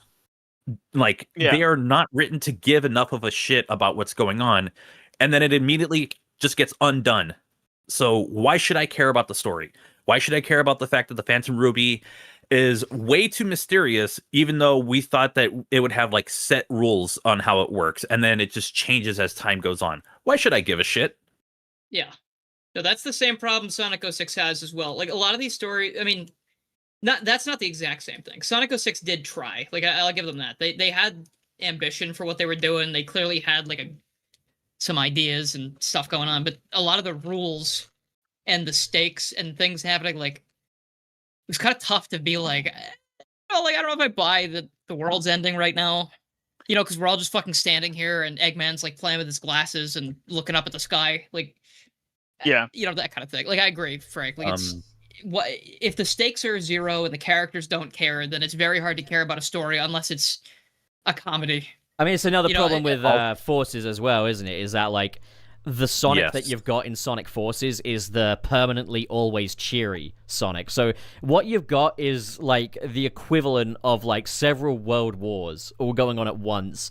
Robotnik has won. People are dying left and right, and Sonic is like, this should be fun. And that makes Sonic a psycho. Like, Sonic is a psychopath in that game. Yeah. He's enjoying that war way too much. He's loving every minute of it. So, like, if you dropped Frontier Sonic in Sonic Forces, I think that would make it a little more interesting because he actually has some kind of emotion. It's not perfect. Hey, Amy's but still thinking about the dead Avatar character. You still, Knuckles? You still thinking about the troops? Still thinking about Operation Big Wave. God. Oh, still thinking about Operation Big Wave. Is so I can't lose this again, Sonic. Should have been Knuckles' big thing during Frontiers. He should have just been like, I'm so upset that I got 86 people killed when that happened. I was literally, I tweeted that one time as well. Like, that could be the thing he's making peace with, but I think, to be honest... It's really stressing me out, guys. The less said about Operation Big Wave, the better, because that was absolute character assassination for Knuckles. So fucking funny. It was one of those things where it's like, hey, you have all of these beings that are powerful enough to go and fight all these armies just by themselves. Knuckles, you are literally a powerhouse. Go and fight. You don't need troops. You're good. Yeah, Amy, you got a hammer. Everyone use it. Useless when Sonic wasn't around sucks. Like, you've got Shadow. You've got Silver. You mean to tell me those guys couldn't deal with a few badniks? Silver actually did do a lot. I think Silver was doing a lot of shit. Like, he tried. actually... And then... He's the only one who actually enabled... Like, if he hadn't stopped Infinite that one time, we wouldn't have won. The game would have been over. Also, technically, Shadow caused it. It's all Shadow's fault, technically. It is Shadow's fault, yeah. But like it gets even worse when they have like that big standoff and they actually have the big fight. Oh, it's so bad. And you can, I mean, one, it looks like absolute dog shit. The lighting is so bad, isn't it? The lighting is bad. The fact that there's a stun coming down that probably should have evaporated everything because the sun was close enough. Shadow's fucking smiling as the sun is coming down. The problem the with Phantom horses Ruby doing and, all like, of the its crazy cutscenes- shit magic, whatever. I guess the Or Phantom Yeah, like- Ruby's making Shadow smile right now. I mean, they did, like you mentioned earlier with like Frontiers cyberspace comparisons. Frontiers did do a bit of that with like the Ancients, like the pop-in, right? Well, that's the Ancients. They made it so Yeah. that there's cloaking fuck devices off and with that. everything. Yeah, that's what I was don't saying earlier. is explain that, why like, things are popping in. Yeah. just make your do game find it- better. I don't know I what find to it tell funny you. though that Yes, the, yes, make your fucking game better. And the I'm not. cutscenes- There's no irony behind that one. There's no yeah, any of that they shit. keep I making genuinely mean statements, it. they Make your say. game better. Yeah, Sorry. the cutscenes and forces, I find that they look like dog shit more often than not. And that's because they have to have most of them in engine because your character can't be loaded into a preloaded or like a pre-rendered cutscene, you know? The thing is, Yeah. that wouldn't So, like- matter though, because if you light it well, none of that's gonna matter. The Well, lighting. yeah, no. in That's what I'm Forces saying. is Like, terrible. they obviously they didn't care enough to make it like try and resemble the good stuff, so they just didn't bother to make any pre-rendered scenes at all. Or actually, no, some of them are pre-rendered. Oh, actually, Yeah, some are. the pre-rendered scenes, Oh shit! Hang on. like I think they made the pre What is going on with my audio output? to match the in-game lighting or something. Because like that's the only reason I can think of the pre-rendered scenes looking bad, other than the fact they didn't want it to look bad when your character's on screen and then really good when everyone else is on screen. You know, They want like I don't sense know, like of the big cohesion. action set Yeah. piece your character is not in, It's not you ruining it. We swear. but it's really upsetting because it looks awful. I don't There's know. that shot of like Sorry, I'm Sonic bumping into my fist bumping the board. Avatar after the Metal Sonic fight, and Sonic looks like blue tack because the lighting is just completely clashing with him. It's got like that sunset, but it's so overbearing on him that he's got this nasty blue tack look to him. But Frank, do you want to like just kind of like continue on with your turn with Snort 2? I feel like if I continue, I'm just going to be talking in circles, and I'm just going to be ranting about every Sure. those games. So I'm really sorry, guys. Is it okay if we take a quick pause because my audio output is just changing constantly? I'm just going to quickly put us on technical error. Sounds like something's going on. Yeah. We're live. Okay, right. Okay. We seem to have that sorted and stabilized, or should I say, snorted. So let's move Snort over to Trey now, as mentioned. So, Hello. Well, Frank wanna kind of also- stole my answer. do you want to also because- just shove your best I'm in there as well? Because, sorry. like, Yeah, sure. obviously you have I to can- go I- and all. Yeah, I can say it all at once because Frank kind of stole my answer. I mean, I say steal, but like Lost World is like I think the worst in terms of like overall, like not even just like story of it making sense, but also just like enjoyability. I just don't like it. It's like for me, it's like I can enjoy a story that doesn't make sense as long as like everything else around it is fun and I have a good time with it. But if I'm not having a good time with it and it also doesn't make sense, it's just like the worst of the worst, right? yeah, I think I'll be honest, and maybe this is like a cliche answer. If I couldn't pick Lost World, I think 06 might be contender for like the worst story. Only really because of just like the confusing nature of it. Like I feel like 70% of that story didn't have to exist, if that makes sense. It's like I feel like you could have Oh. solved everything so much quicker if like people like properly planned out stuff within that story. And I don't really care for Elise as a character. That's not really the point. Like it's kind of like a take or leave it thing with her. But I think 06 was like the beginning of the end when it came to like at least like fun, cohesive like storytelling. Shadow 05, I guess, also as well, just because of the campy nature of it and people, and it just being a huge departure from something like Heroes and stuff. But like, I think 06 did. It was definitely the beginning of the end, and then like 06 is the reason why we got two colors, you know what I mean? And it's like, because of the And lack of Unleashed. melodrama, and Yeah. Unleashed, I feel like was like a Unleashed in the storybook games. I still like find very much a huge amount of enjoyment in, but I think like whenever it came to like Sonic's perception, people couldn't shake 06, and that's why I feel like Sega, at the time was like, all right, well, let's just do a complete overhaul and just make it as simple as we can and digestible for the audience, and not even Unleashed try to kind of struck a balance. Yeah. I'm not gonna lie, unpopular opinion. I like the story of 06. I know it did a lot of damage, and as I say, cringe culture was a big aspect at the time. But I actually really do see what 06 is going for. It's obviously not perfect in its execution, and there's like I guess the characters don't exactly feel very lively in it. But I kind of like the scope of it, and I like what they're trying to do with the whole time travel thing. It's a bit too nonsensical for its own good in parts, and it does take itself very seriously. I like that it takes itself seriously. I like that it takes itself seriously. That's not even really the issue. I think if it didn't take itself seriously, it wouldn't be worth playing. You can use a little warmth to it, you know? Like, it's also not worth playing technically also, but like, you know what I mean? Like, yeah. I think because of how serious it took itself, I was willing to meet it halfway and was like, okay, at least, you know, it feels like the stakes matter enough. Yeah. Even though they seem a little overboard, but I'm willing to roll with it. Blaze not to like sacrifice herself, and I also really like the scene where like, you've got that flashback of like Elise and her father. I don't know what to do without you. You got that scene where like. It's before the end, where, like, Elise's father is, like, showing her, like, the flame and explaining flame lore, and then it cuts to the modern day, and, like, Sonic is with her, and, it's the one where Sonic's like, just smile, and Elise is like, I don't care what happens to the world, which is a line that gets not really met on its own terms very much, but, like... Yeah. I love the final fucking shot as well of, like, Sonic looking up at the moon and the feather and shit, like...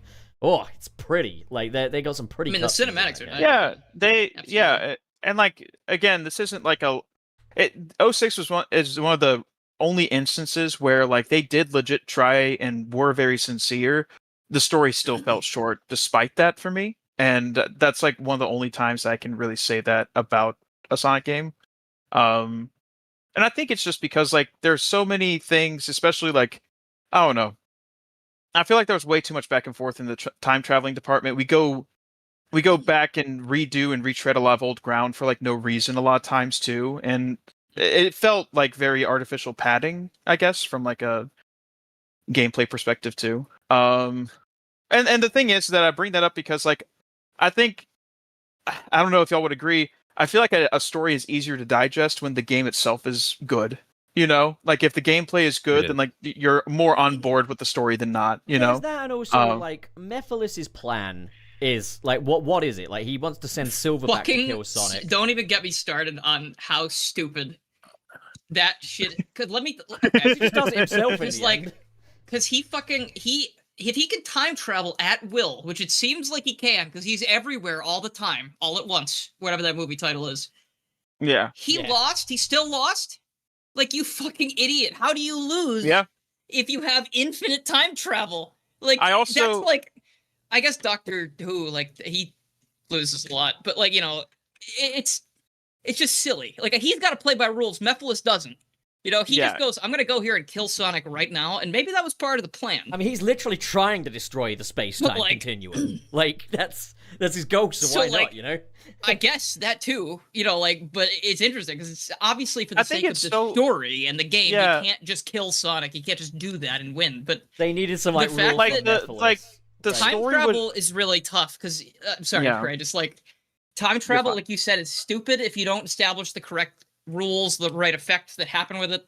None of it in 06 makes any sense, and it feels like it's because the time travel rules, at least from what I understand, is everything that happened was basically already going to happen. So like there was not really any paradox. There was not really until the end, at least. So, like, up until that point when the flame gets blown out, I believe that, like, just that was going to happen regardless. All of that shit was going to happen. They were going to time travel back and forth. It was going to jump all over the place, and then it was going to end there. That's the only way it makes sense, because if you think about it in any other way, it doesn't make sense. And they don't explain it. So that's another thing that hurts a story. I agree with that. I think the story only makes sense if, like, Mephiles...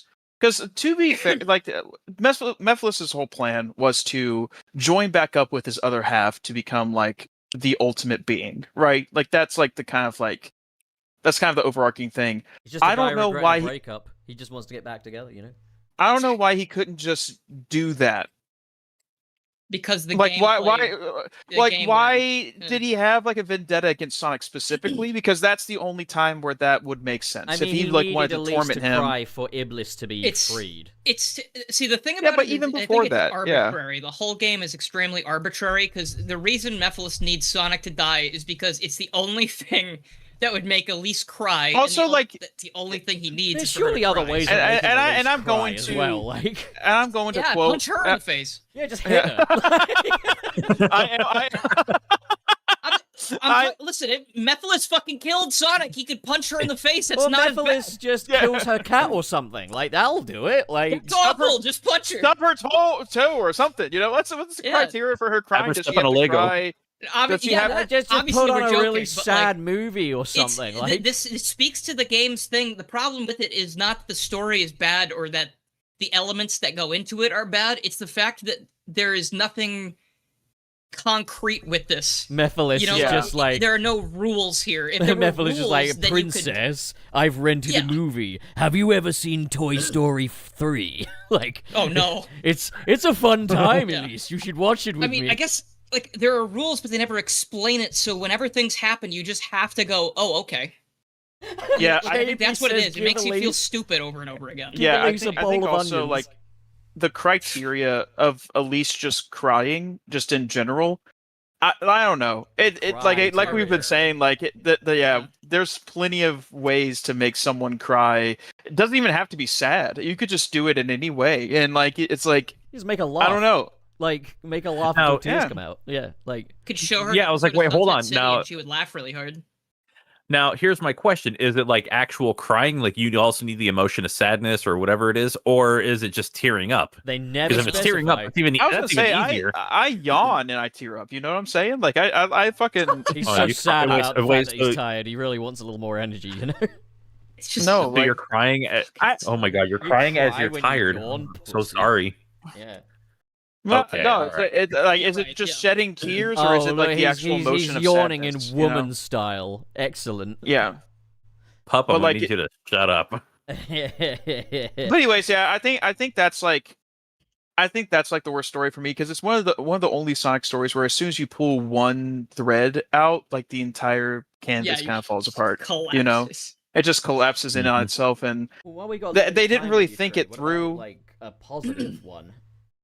oh, a positive one. I think. I mean, my favorite Sonic story, I think, is Adventure. A lot of it is nostalgic. I'll be perfectly honest, but I still feel like there's like lessons to be learned, at least individually, and it does a good job with what it had at the time. I think Adventure is probably one of the better Sonic stories, in my opinion, for Very that. charming. I think it's very charming. I think an underrated Sonic story that doesn't get talked about that much. Probably. I mean, Sonic Battle is pretty good. Sonic Battle is a good story. Oh, that's a good That was, yeah. That's yeah. Sonic Sonic does Chronicles come off is a actually little not bad. psychotic in the end, though. Like, when he's like, Wait, what's don't up? worry, Cream. Emerald's right here. Pulls out a crystal. Wah! No! I have so much to say about Sonic Battle, man. I've got so much. I like Sonic Battle. I also don't hate Sonic Chronicles: The Dark Brotherhood. I think like if it wasn't for that whole Archie thing, I feel like they could have fleshed out that world a little bit more. It's not the best, but like I think it's like going back to it. I love Shade as a character. I thought she was very cool. Yeah, she's fun. Yeah. But yeah, I guess that's it, really. Nothing really much else. All right.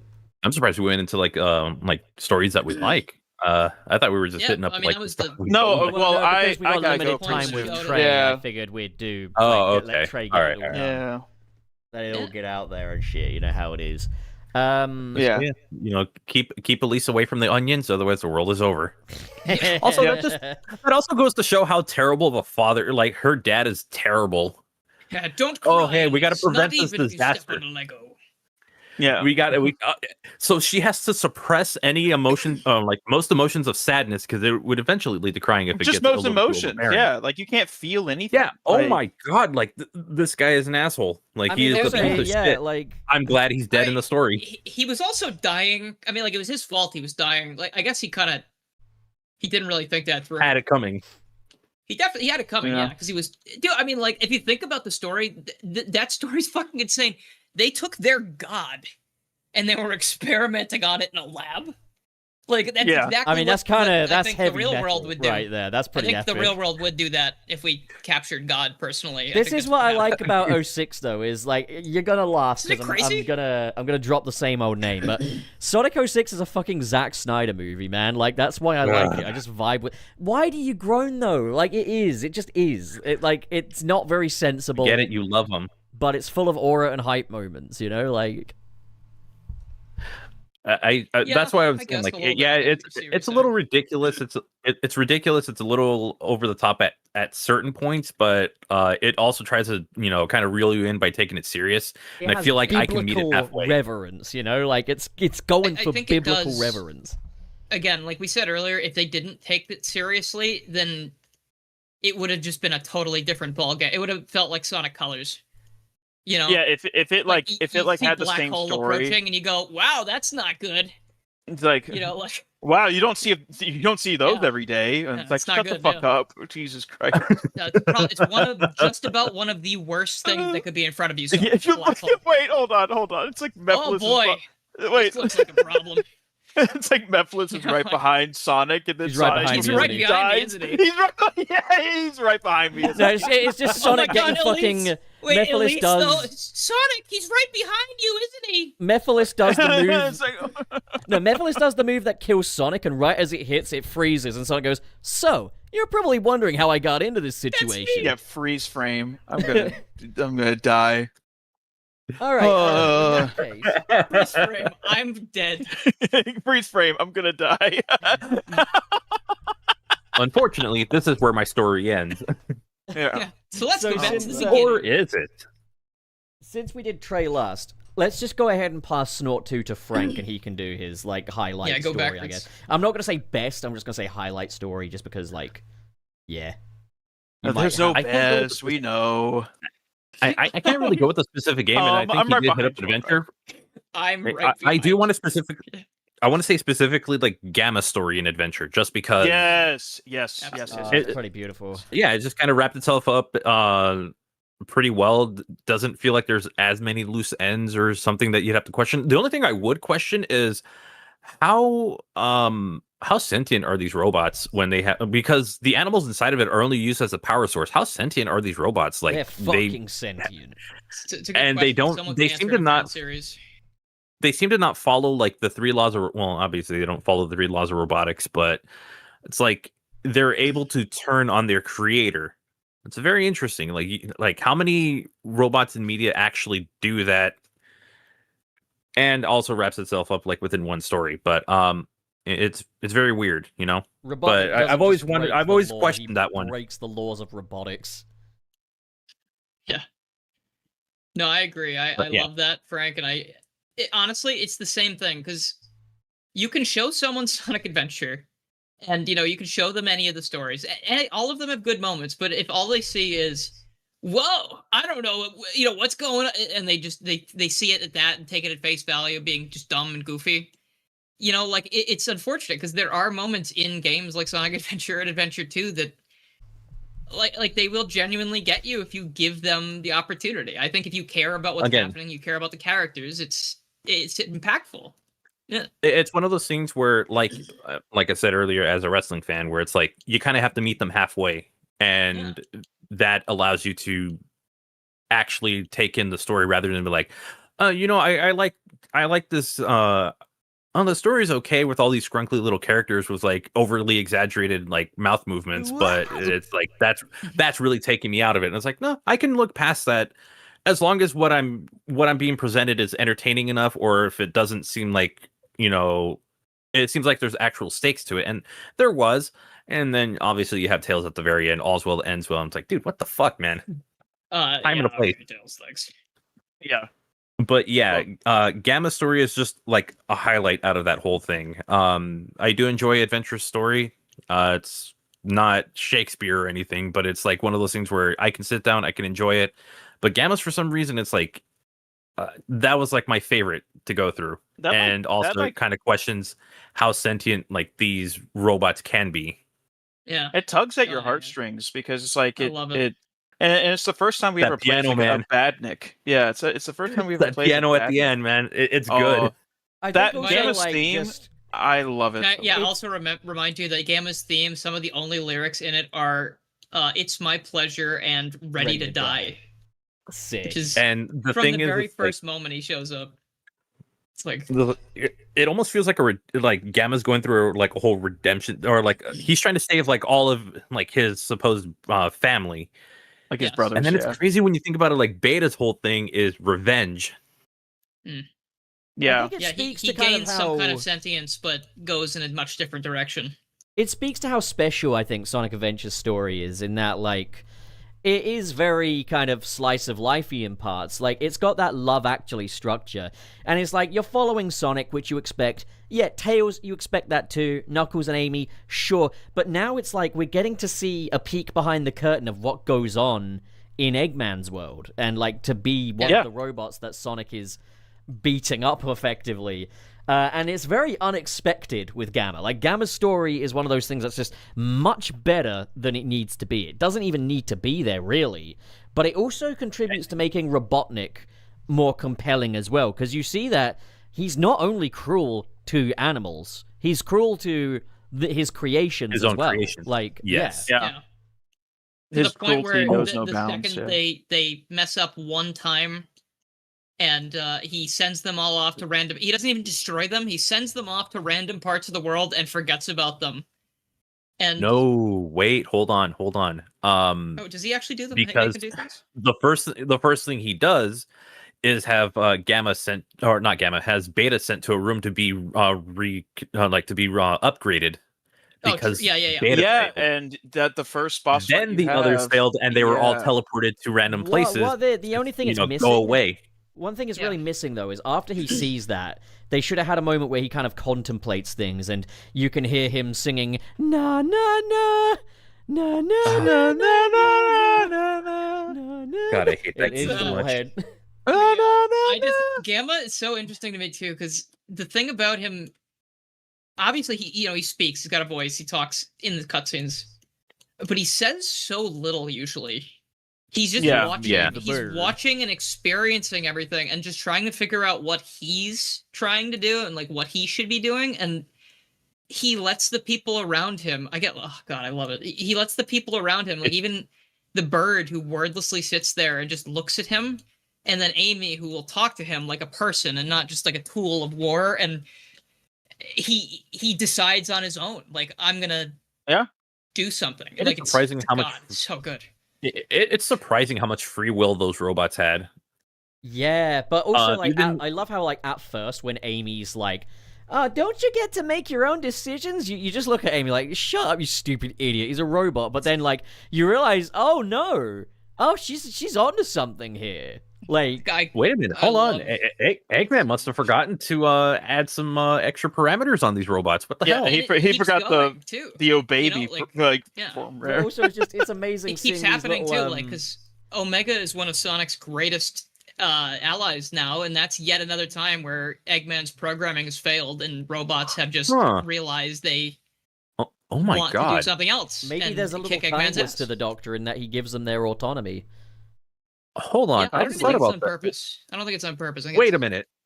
So if Omega is very similar to like how the other E-series robots are, they all have a flicky inside of them or some kind of animal. Oh yeah, actually, he has. He kind of retired the flicky program by the time he reached Heroes. I believe he's got. I think he has a Chaos Drive inside of him. I think. Huh. Interesting. Right. Well, see, I headcanon it that they don't need the flickies inside them. Robotnik just puts them there because fun. An asshole. Yeah, he's an asshole. It's like not only is it a warrior, it's a prison. Trey, you gotta go? Is that what you're gonna say? I do gotta go. But just want to say, love y'all. Y'all have a good rest of y'all's discussion. I'm doing like some band stuff tonight. So hey, well, good luck, wish me luck. Yeah, thank you. Yeah, good luck. Oh, Well, I you're just did. banned from. Thank you. Stuff. No, farewell. Uh-huh. Shut up. Yeah, have a All good right. one. Hey, love you. Bye-bye. Stop This yelling. fucking guy. He's always yelling at me like that. Frank, you've The still got other thing I want- Snort too. Yeah, go on. The other thing I did want to bring up is I know you brought up Tails at some point, and I realized I was like, wait, hold on. Even throughout Tails' story, like when he's speaking to Eggman or something, like he's speaking with confidence, but that's only when Sonic's around him. Yeah. And Although- then once he loses, once he and Sonic are separated, it's like, oh, I actually need to do this shit on my own. It's still funny though to me, like playing through like Sonic's story and Tails' story. It's like, hang on a minute, one of you guys is not telling the truth here. Which of you was it confronting Eggman at the Mystic Ruins? Which will it be? I think it's obviously Sonic's story is canon. I would go with that. And Tails is like, oh, I kind of helped. I helped in this way. But the way he I think recounts it is he did the work. I feel like when Sonic's around, well, I think they work together. It's just, you don't see it happening. But like when Chaos 4 is there, I don't think one of them goes, "Hey, I'll do it." Like that just be fucking stupid. It's like it's just a 2-on-1 fight. Yeah, like I think it's like even a for as 3-on-1 much as, even. like, You I know, just like waxed about Tails being an with unreliable Chaos 4. narrator. Like, yeah, but I while think Sonic- I think Sonic's scenes, he probably is pretty straightforward with his telling. Tails definitely has to up the bravado a bit because he's trying to be like Sonic. he doesn't need to though, because while Sonic was in a temple playing with a snake, Tails was fucking fighting Dr. Robotnik and saving Station Square from nuclear destruction. Well, yeah, that was after they were separated, and it's like, oh, well, I can't be relying on Sonic forever. I gotta do, Prove yeah, himself. that's. Up to it. Although I do That love, is like, there's a the- nuke heading right towards the city, and he takes a moment to stand there, go, "Oh, I can't rely on Sonic forever." Yeah, this is not good. Oh, jeez. As goofy as it looks, it does kind of like it's like, oh, holy crap! Yeah, it works. It works for what they were able to do. I think Honestly, the fact that it's so here's a primitive little and exercise in squanchy- acting, right? Here's an exercise, right? A nuke is approaching, and you have to save us. What are you gonna do? What do you say? Shit. Yeah, see, like that's not that different than what Tails was doing. He's like, I need to stop Oh, this. the horror! Sorry, I was You going know, for like- couch one. Oh, we're being rated on Twitch by Dave Ace. Oh, Dave, thank you, Dave. Hey, Dave, thanks for the raid. Unless Dave was just here and he's pointing it out, but I think he was streaming. So. Well, thank you to whoever did it, and thank you to Dave for being the messenger. If we can grow a Twitch audience, that would be awesome. Yeah. But yeah, yes. So I keep hijacking your thing, Frank, because I fucking love Sonic Adventure. Sonic Adventure. It's fine. It's an absolute wonderful game, and I love playing it every single time. So great. But yeah, I think that's all I had. It's like I was only going to talk about Gamma, but then the moment you brought up Tails, like, wait, no, hold on, he goes through his own little character arc as well. Yeah. Huh. Like the only I ones like that the don't. part- Amy has some good stuff too, but it kind of gets. Amy has, yeah, and I think it's like a smaller scale version of what Tails goes through.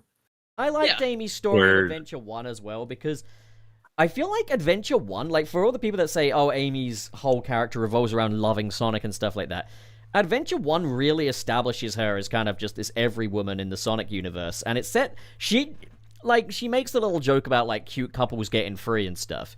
But that's as far as it really goes with her love for Sonic in that game. It's more that she wants to be respected by Sonic and viewed as kind of on his level. And I think, like, if they want to kind of progress Amy and view, like, oh, her chasing Sonic is kind of problematic or whatever, Adventure 1 Amy is where to go then in that case. Like, she's right Yeah, there. Adventure Amy is a little more tame on that. I think Heroes kind of like took it to an extreme.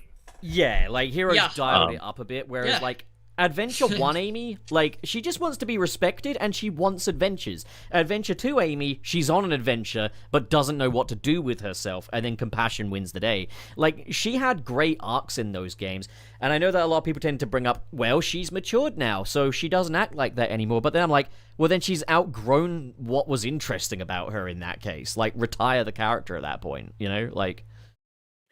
I don't, And then I when don't he had to take, Oh, sorry, you go. go for it. No, you're good. You're good.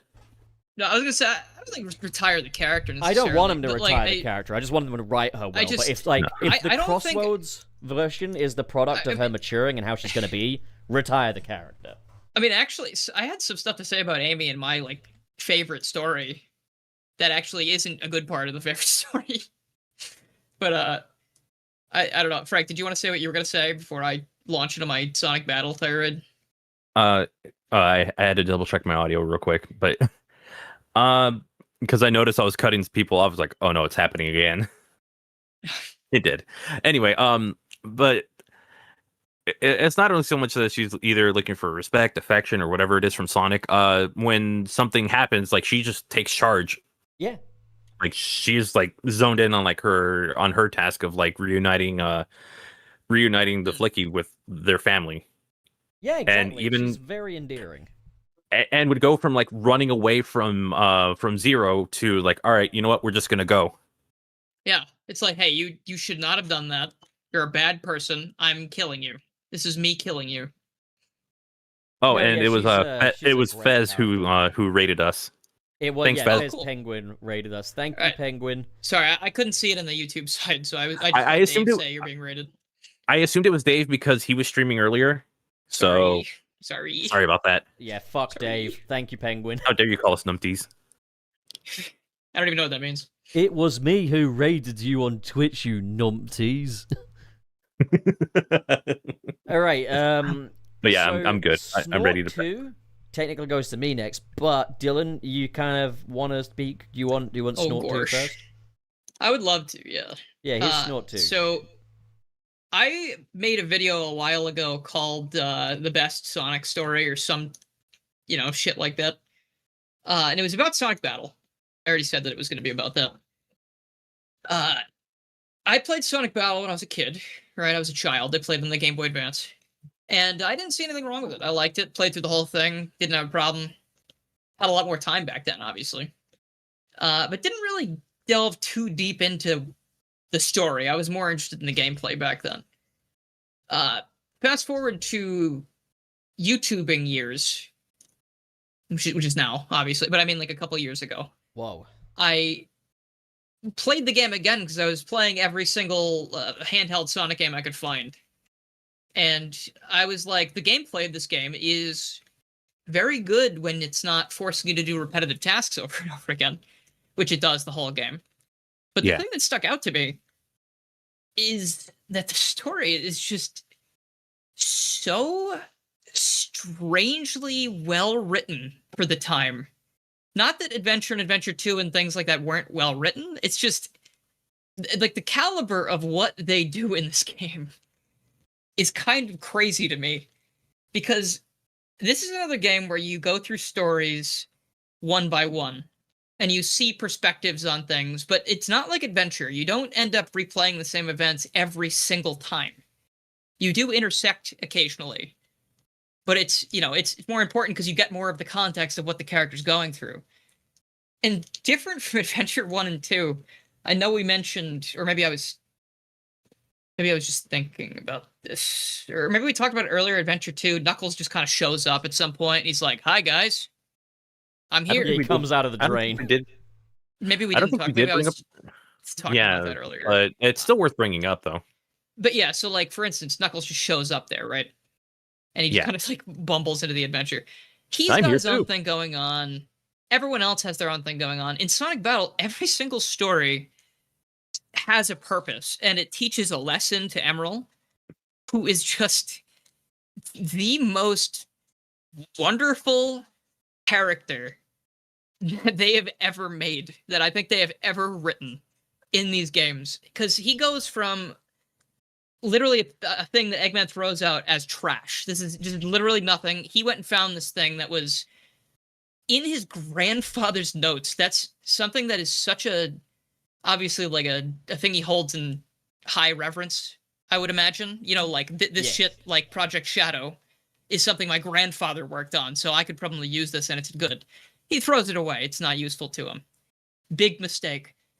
It connects with Sonic, doesn't have any real concept of what's going on, but as you give him these emeralds, it's the same thing I said with Gamma. Like, this character is standing there watching and experiencing all these characters and learning like a kid. And they treat him like a child. they treat him like he obviously there's the direct parallel where Sonic is called Emerald's father by Amy. Amy claims to be the mother.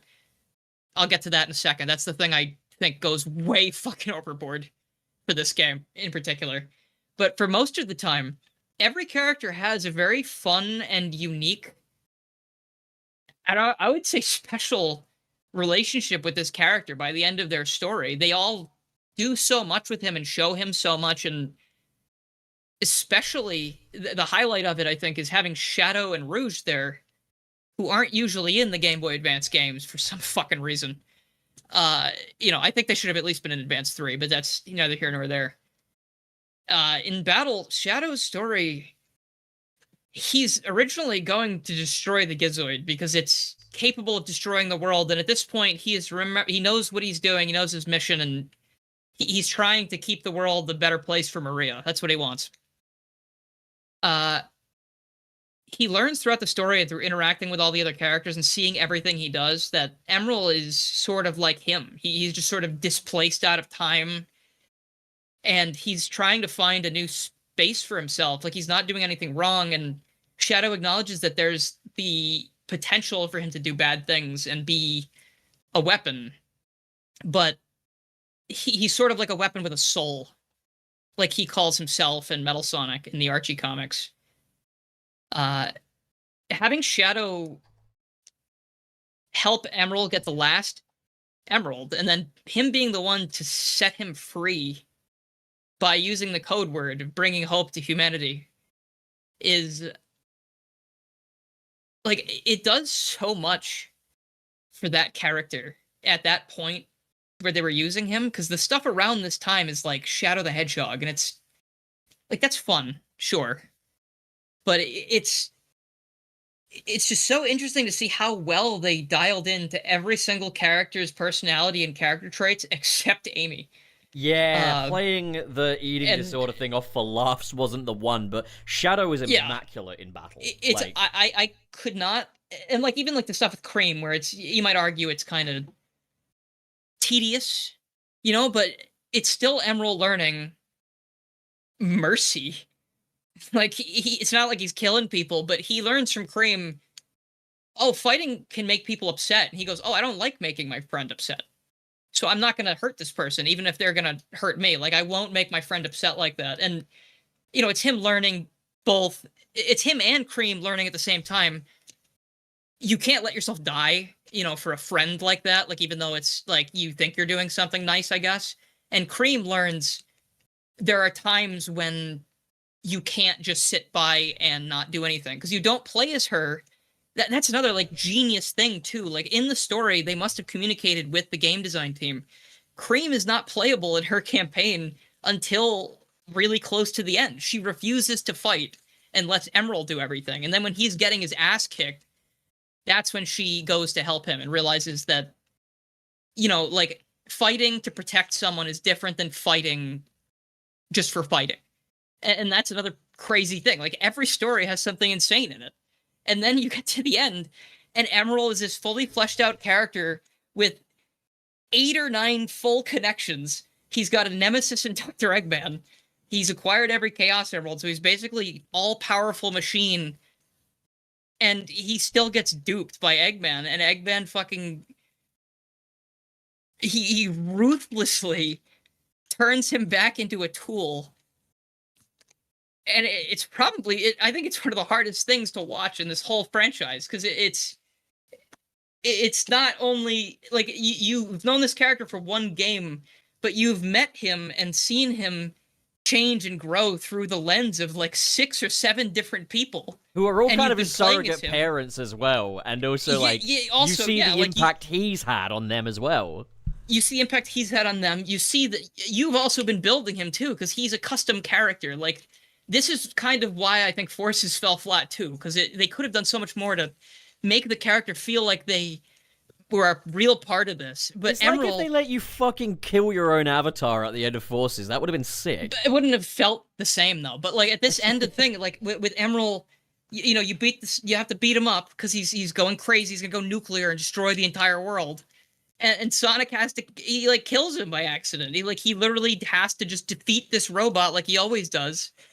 And Emerald sits there and he says things like I don't want to die. I want to go home to see my friends. I want to see my mom. I want to, and it hurts. Like, it's so fucking horrible that for one game, Eggman, he becomes like a literal irredeemable bastard. Like this is the kind of thing I would like them to revisit now that he has Sage with him, because if Emerald is canon, which I think he is, because General seems to be around frequently, like Sage finding out about Emerald and what Eggman did, I think would really destroy that relationship. Like, I think a lot of the things that they've done in the past, like, would do that to that relationship. And I think Eggman needs to go through the ringer. I don't think he needs to just get a happy ending out of nowhere. He hasn't really earned it yet. You know, like, he has changed slightly to accept this creation and treat her as a real person. It's big for him. But it doesn't mean that everything that happened in the past, especially something like that, can just go without being addressed. I think it would be a very interesting topic, because, again, at the very end, it's not just Emerald goes away. It says he vanished. We don't know what happened to him. Seemingly, the energy that he had inside him did not destroy the world. It didn't destroy Sonic. He contained it to himself and let himself get destroyed. And the characters at the end, it's just this black screen with the credits song playing where it starts up, and they're all just talking about like what they just went through and like how it doesn't feel fair, or like, you know, the reason that why did this have to happen? Can we see this guy again? Like, oh, we'll see him again once, you know, there's no more fighting or something like that, right? He says once Tails has this crazy speech. That is it Tails? I don't remember. Someone at the very end, it's either Tails or Sonic, has just this. I think it's Tails. This heart-destroying speech about, you know, Emerald. He'll still be there. You know, like they can play with him again once. What is it? I feel like I need to look it up real quick, because I don't think I can leave it on just that. Oh, it's so they basically just say when all of this is over, they'll play again. But he's saying it to him as he dies as like a reassurance. It's kind of like no, I think it's after. There's a thing after. It's like Lenny and the Sonic Rabbits. comes down to the thing, and because Tails says that it's here. I think. Hold on, let me find it. I have it right here, and then we can move on to another thing. I've definitely taken up my time. That's fine. Don't Emerald, look like anything, it's a podcast, and you're supposed to talk. If anything, it kind of gets me to want to. I know the game's very repetitive. But I can show you a way to play it a little bit less repetitive if you want. But here, I have the quote here. It's so at the end, you know, Shadow says, "This was Gerald's final program. Should a weapon go out of control, the weapon will terminate itself. And it is my desire to bring hope to humanity. I can't stand it." And Cream is crying, and Sonic says, "Oh, don't cry." And, you know, Sonic says he's still here. And like you said, Pup, earlier, joking about it, the Fucking shards. maniac. You know, this is still a part of what he was. And Tails says, "Someday, if this world finally knows true peace, if this world no longer needs weapons or wars, if we can make this world a truly peaceful place when we're older, if we can make a world where there's only laughter, do you think we'll be able to play with Emerald again?" And the last line of the game is Sonic, he has a few like ellipses. He's got a bunch of dots before he speaks. He's, you know, it's affecting him, obviously. And he says, "Yeah, definitely." And it's just like this game is insanely written. Like I'm tearing up looking at this, just thinking about it. Like that could be him like that could be him conflicted like on what to say. It's like, he can't. He needs to take a second instead of, you know, like the usual Chipper, like he would respond quickly, like trying to help, like he did with Cream a second ago, but he lets Tails' words sit for a second, and then he does his thing. And it's like holy shit, like it's not even like this could be a movie, and it would be crazy. If only there were a good anime adaptation of it. And Sonic X. If only there were a good one. Not at all. Yeah. Yeah, like Sonic My God. X. I love that show, but they fucked that story. Yeah. But yeah, no, it's a really good story because it's got characters that care about what's happening. It's got stakes.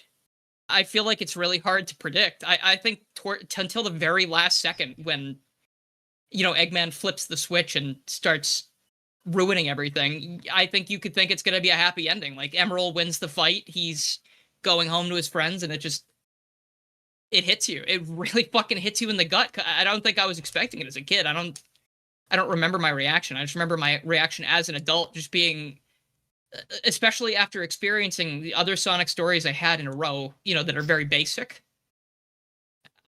Like, I know it's an RPG, or I mean, like, it's not an RPG.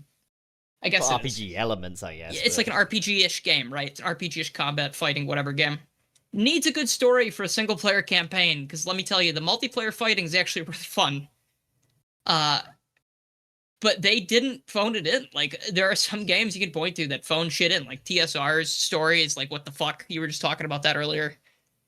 Like, it's wild that they just had someone where it's like, I'm just gonna create something insane here, and then they made Amy fat shame herself the entire fucking game, which is really, really way off the reservation from the rest of the shit I was talking about. Like, there's not even, I don't think, a single thing in there aside from the Amy stuff that I can think of off the top of my head that is wrong with that game. Like, holy shit. Like she's calorie counting. She is exercising to the point of hallucination and passing out because she wants to be thin and, like, and it's played attractive for laughs. to Sonic. And it's played for laughs. And, like, Emerald, obviously it's not Emerald's fault. And he's like, remember, watch out for calories. You can only consume 15 more calories today with your current allotment. And it's like, they're like, haha, it's very funny. And he obviously doesn't know. She asked him to help him with that, clearly. So, However, but it's just like, this is very gross. Like, I don't like this at all. Like, for the stuff they got wrong with Amy in that game, I did like her motherly dynamic with Emma. Yeah, no, that was fine. And I don't mind things like, when she hallucinates Sonic, because she's like, I'm trying to protect our child. Like, people clown on that, and it's like, sure, it's funny. But it's also like, I get it. I feel like that's a very strong moment. Like, I am not going to let him down, and I'm not going to let the child down. And, like, she gets back up. And that's good. But the rest of the shit is really uncomfortable. Like, I know it was a Game Boy Advance game. People weren't thinking about it as much. But it's a very harmful thing for people. Because Amy... I mean, Amy's not heavy, obviously. Like, she is not... Yeah, like she is not someone... fat. Like, she is not, like, obviously it's supposed to be a joke, and that's how it was played. And I shouldn't care that much about it, but I'm praising the story this much, and I can't praise the story this much and, like, almost cry a little bit on this podcast about this story without telling you as well that if you play this game, there is some outdated dialogue in this stuff that is stuff that I would, like, I'm kind of like, what the fuck were you even talking about? Like, I feel like there were much easier things you could have put here that would have been funny and not detrimental to someone's health in some way. Like, because these characters can be role models, and they are for a lot of people. And yep, you don't want people taking away the wrong message, especially like that, because that can cause a lot of problems. But yeah, that's Sonic Battle. One of the craziest, best things in this entire franchise, with a blemish on it that is really hard to ignore. But yeah, that's my spiel. Oh, God. All right. I will take Snort 2. Yeah, please do. God. So, shit. It's very difficult, actually, because there's, like, so many different stories that I would love to talk about. And just purely for the sake of, like, time and stuff, I'm not going to talk about all of them. I would have loved to have brought up some stuff like Archie and early IDW, but we can save that for maybe a comic-devoted episode later down the line. Oh, yeah. However, I will still kind of veer away from the game if you a little want, bit. yeah. But first... I think it behooves me to at least, like, give the flowers due to Sonic 3 and Knuckles, because that game really understood how to implement story into Sonic, and it's done it in a way that I don't think any classic Sonic game has done since, even. But, like, it understood that with a gameplay style like Sonic, you kind of just want to get into the action, So it made its story a part of the action. You're not waiting long before you're off the tornado and on Angel Island, and Robotnik's fucking bombing the place, and, like, it's just going crazy. Angel Island has a great geography to it. Like, everything has kind of a rhyme and reason except for the carnival, but I'm just going to assume that's Robotnik's doing.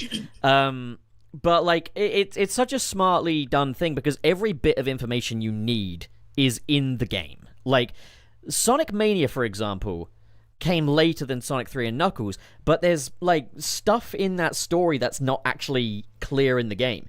It's not clear in the game until, like, the very end that Robotnik and the Hard-Boiled Heavies are working against each other.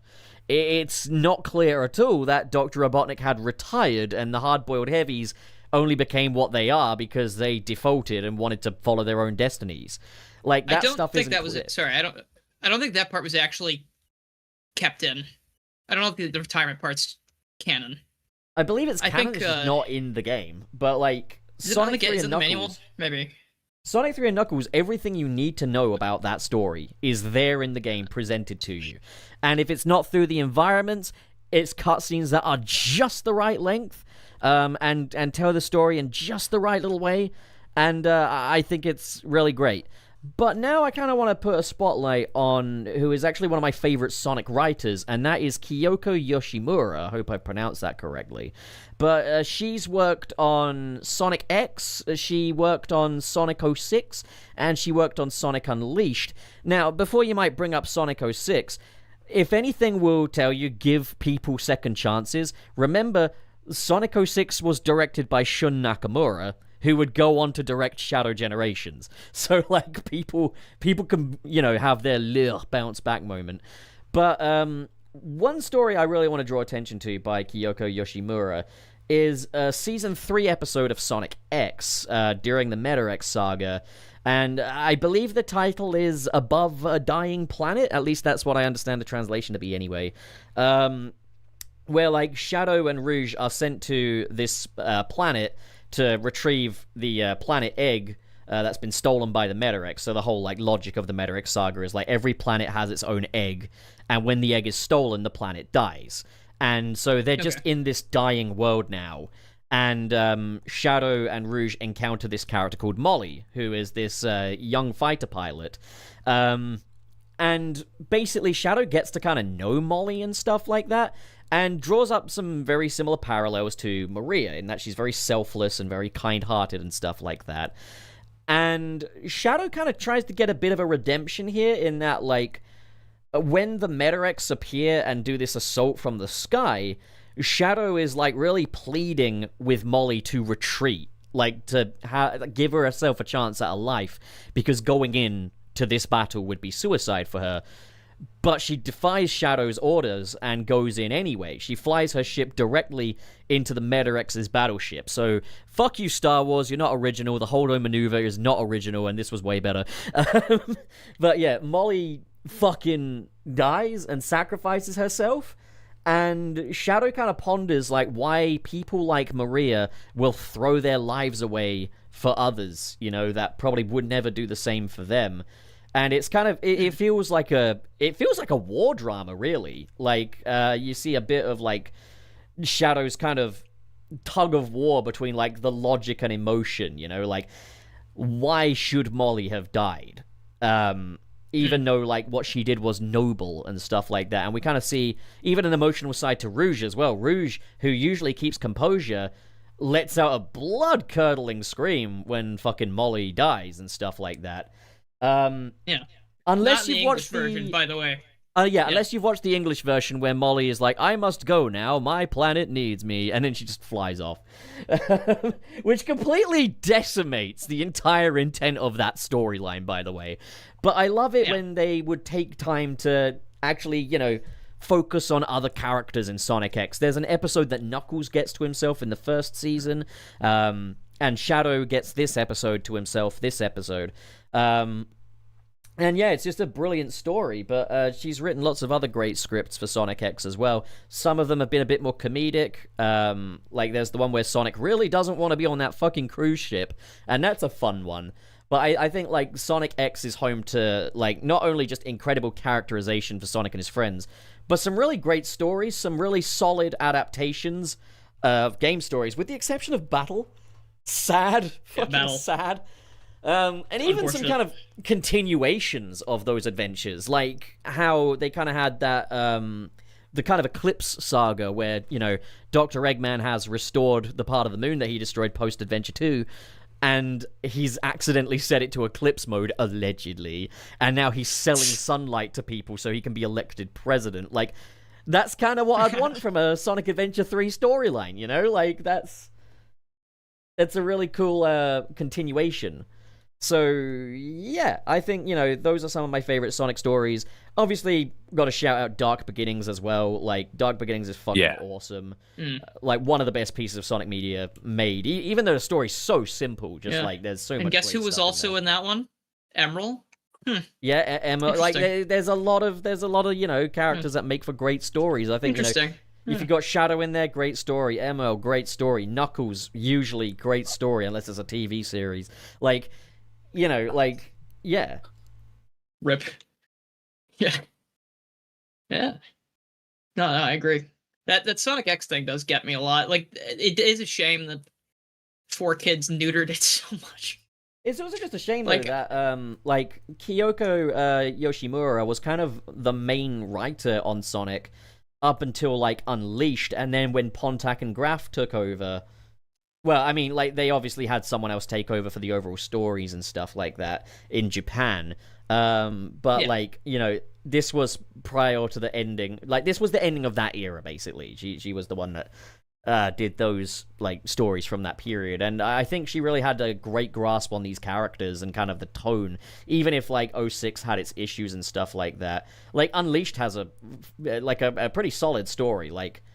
I enjoy the story of Unleashed a lot. I mean, for crying out loud, Unleashed was my first proper Sonic game, and, like... I say first Sonic game I played as, like, someone who's conscious, I guess. And, like, yeah, it was just, you know, like... I think the story was the thing that made me kind of religious about Sonic more so than anything else. Like, obviously the mechanics were great. I love the boost gameplay and stuff. But, like, the fact that I actually cared about these characters and has that big climactic ending and stuff like that, I think that's the stuff where this, like, found a profound level of importance for me. And obviously, like, it's surprising that we haven't mentioned it yet because it's considered, like, the best story in the franchise. But Adventure 2... great story. Like, I don't think there's anything new to really say about that, and I think Sonic 3, you know, great adaptation of that story as well. So, yeah, I've been a little all over the place. I've just got a lot of stories that I would consider, like, contenders for some of the best in the franchise. Yeah, you're right. I mean, I joked earlier, I was like, there's a lot of bad ones. You know, like, it's true. Like, I'm not 100% joking. There are a lot of bad ones, but there are a lot of good ones. Like, I was... two of them today talking about Sonic Adventure and Gamma. I was almost like man, like fuck, like, you know, and like then with Battle and Emerald, like it's always the robots, man. I don't know why. Anyone who says Sonic shouldn't have a story is an idiot because, like, Sonic has always had a story. It's always had Shigeru Miyamoto, if he or owns when Sonic. Or when somebody says, like, oh, it's a kid's game, who cares about the story? It's like, no, No, yeah.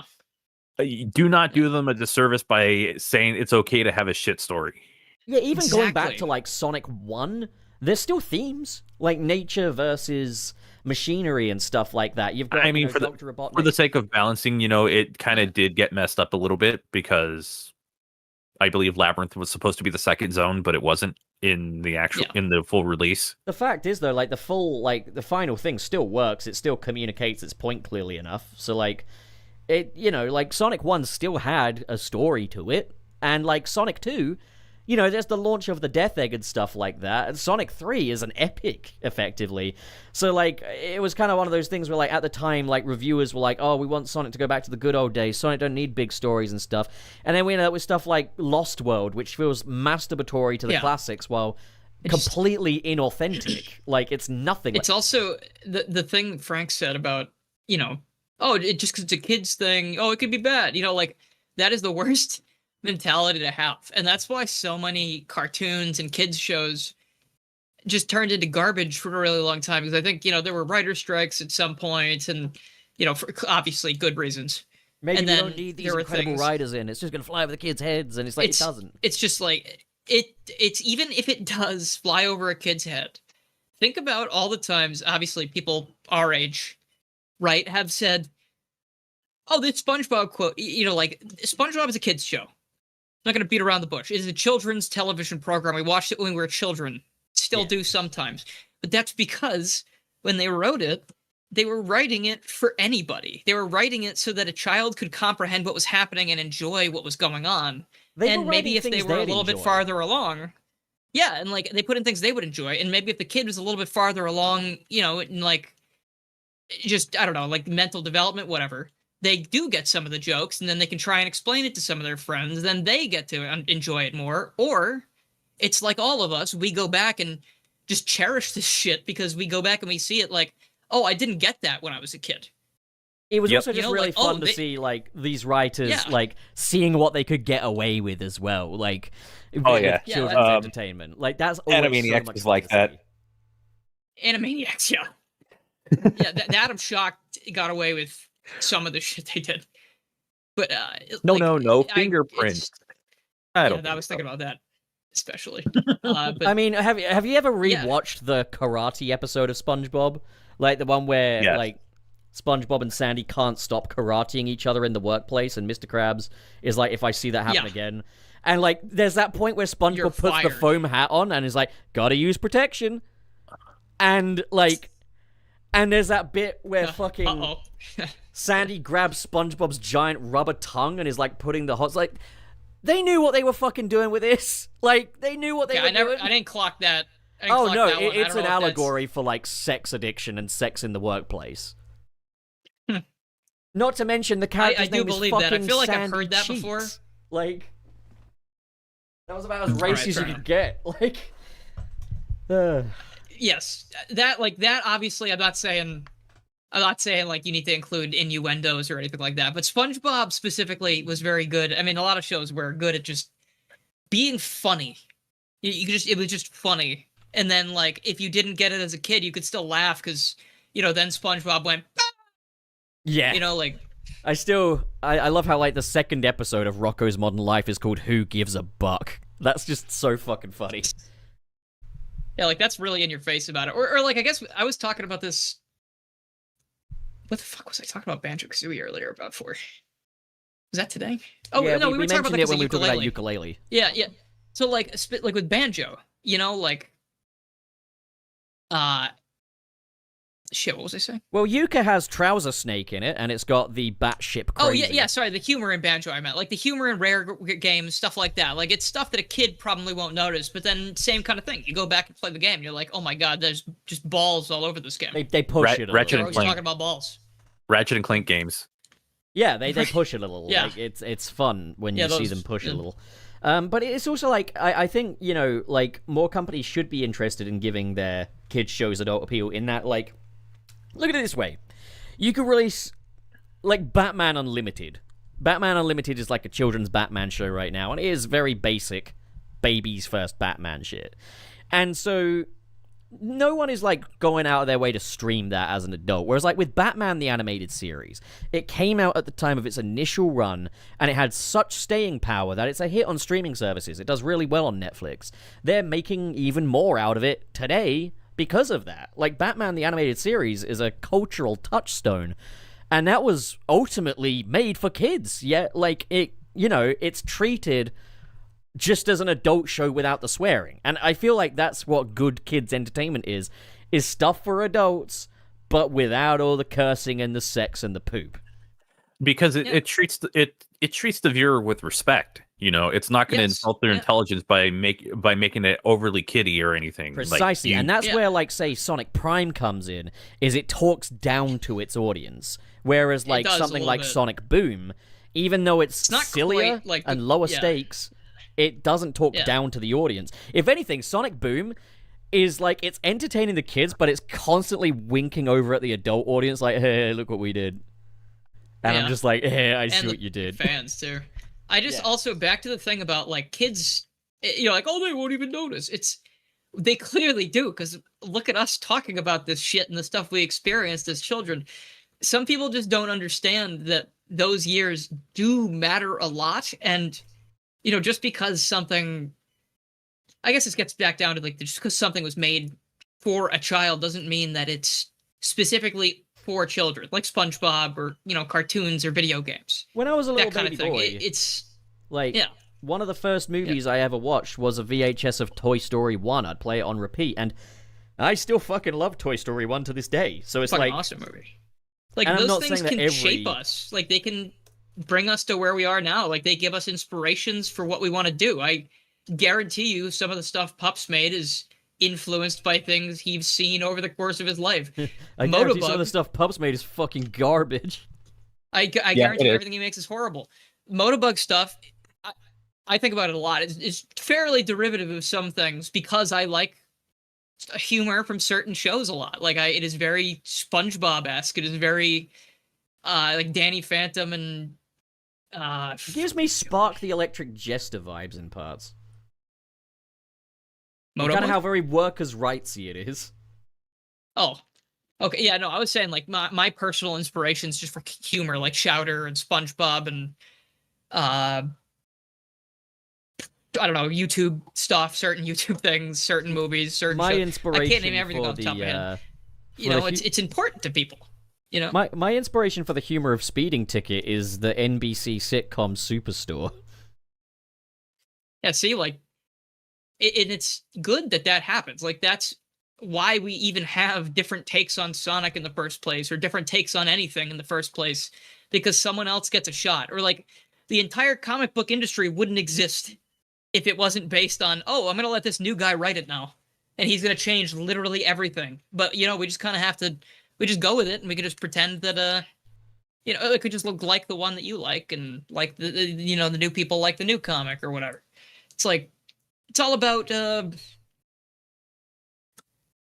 gosh, the point. It's these things will shape you. Like, if you care about media, like, at all, if you care about stories, you care about these things you watch as a child are going to impact you. And if companies' reasoning for making a child show boring is, oh, the kid's not going to care, that's just making people duller over time. It's making excuses for shit entertainment, and it's like, I think, if you grow up on a diet of exclusively, like, the Minions and stuff like that, you're gonna be a fart-brained little idiot, like, whereas, like, someone who grows up on, I don't know, fucking Land Before Time or whatever, is like, they might have a little bit more substance to them. Maybe not the sequels, but, like, but yeah, since we're kind of a little crunched for time now, shall we move over to Super Chats? Sure. Yeah, this is love story stuff. It's funny because I didn't really prepare much of that, or I was like, I'm going to talk about Sonic Battle today, but I didn't really prepare any of the stuff I was going to say. We definitely need to do, like, an episode on, like, expanded media, or talk a bit about, like, the individual Sonic TV shows or comic stuff. Like, obviously, like, we did the Archie episode, but we could do, like, an IDW special or something. Like, that was a great one, too. I feel like I probably wouldn't be able to contribute much to it since I don't necessarily read the comics or... Oh, no, we could just show you this great video by Lowert. Yeah, I can just...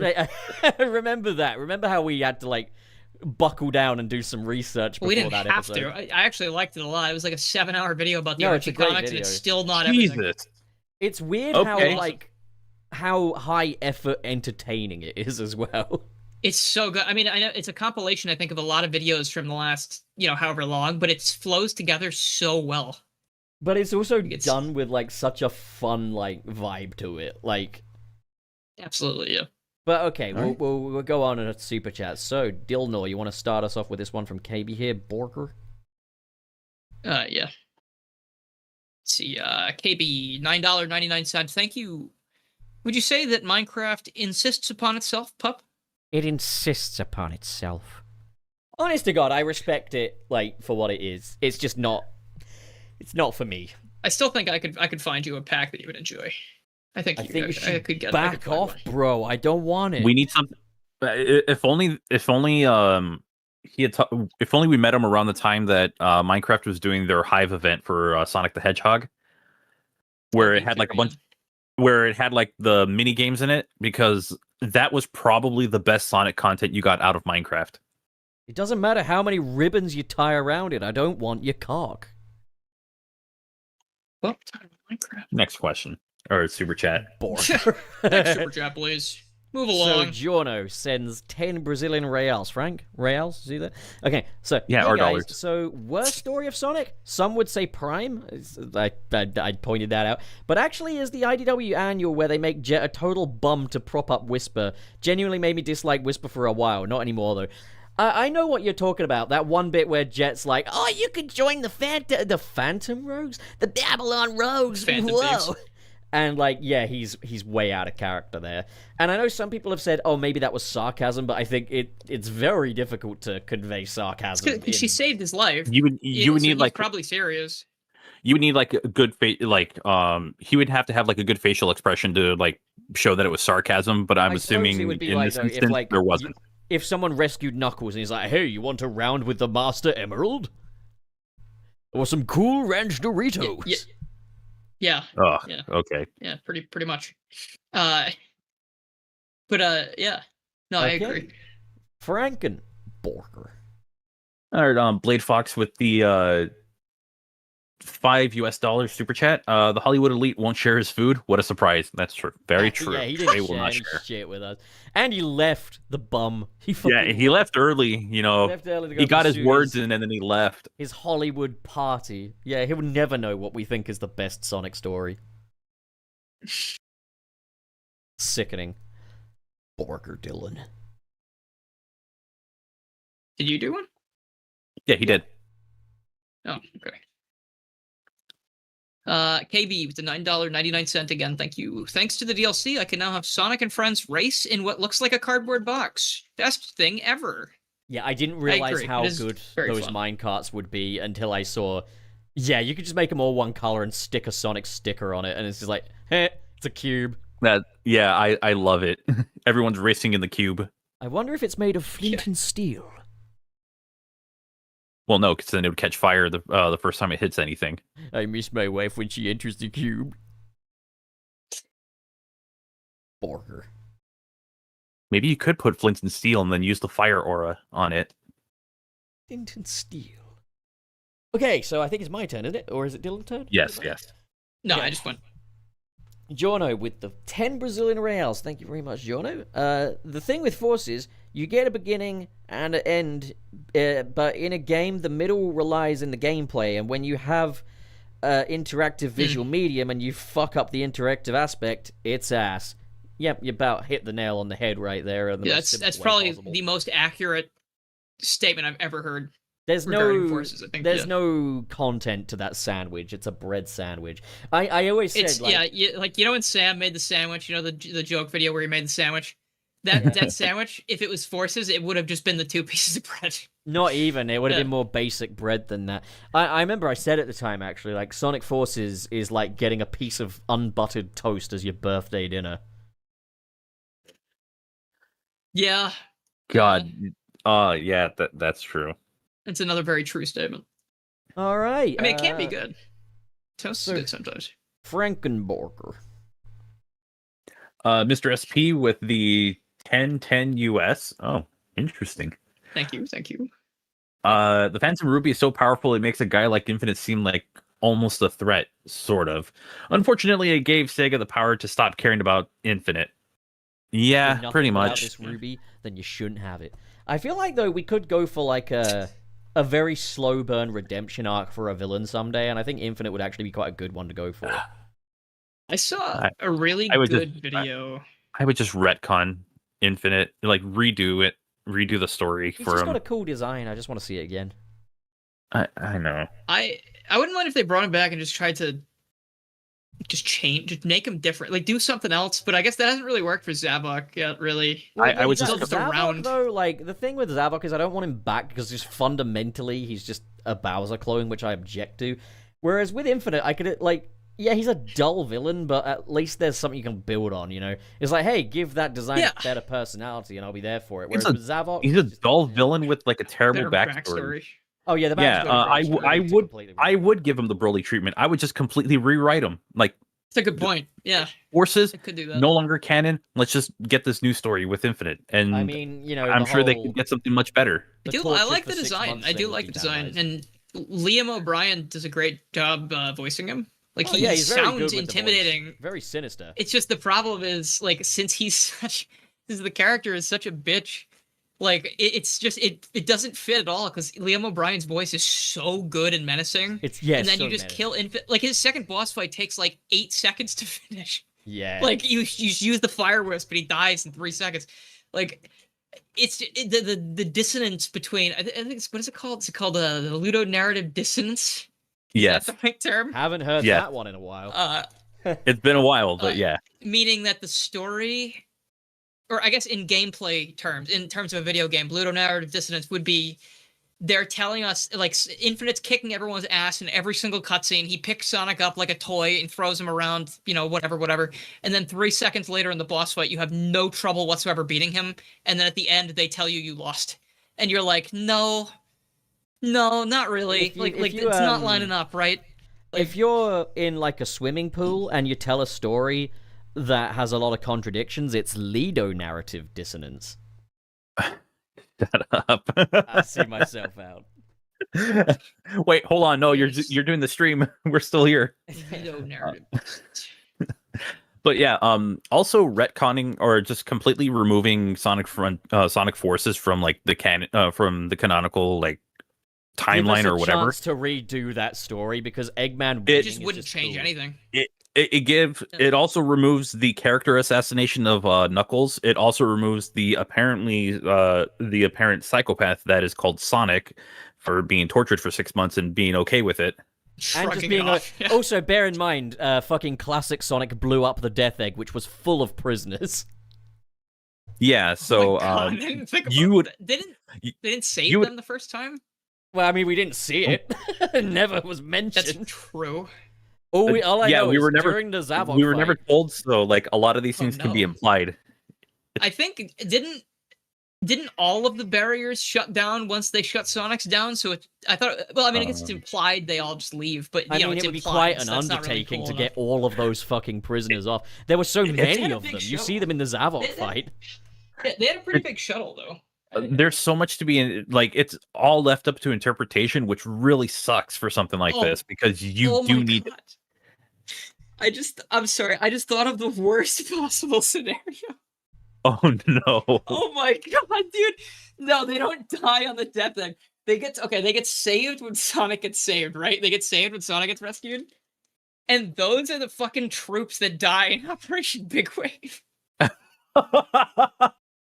There's so many fucking people that die in that game, and Sonic is just like, a mission's no fun if it's too easy. Check out the consoles. And it's just like, it doesn't work. Check out the corpses.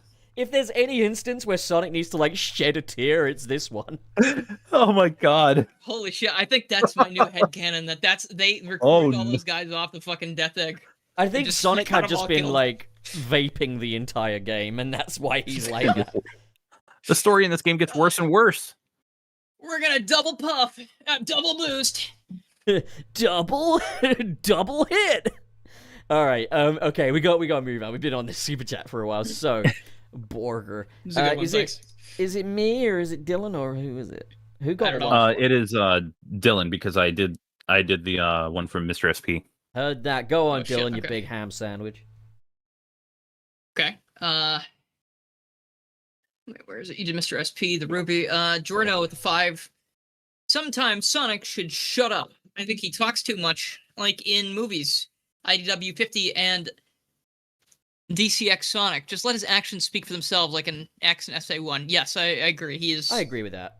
I think talking too much can be good in certain cases, like Spider-Man when he uses it to throw off his enemies. But when Sonic just talks a ton to himself and is like, "Well, I really gotta find my friends."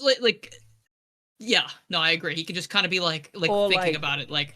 I do think like issue 50 was a good issue, but like IDW issue 50 has Sonic step up on a rock that looks an awful lot like a soapbox and just explain his entire philosophy to Surge, and that's just not very good. Like he doesn't need to explain himself.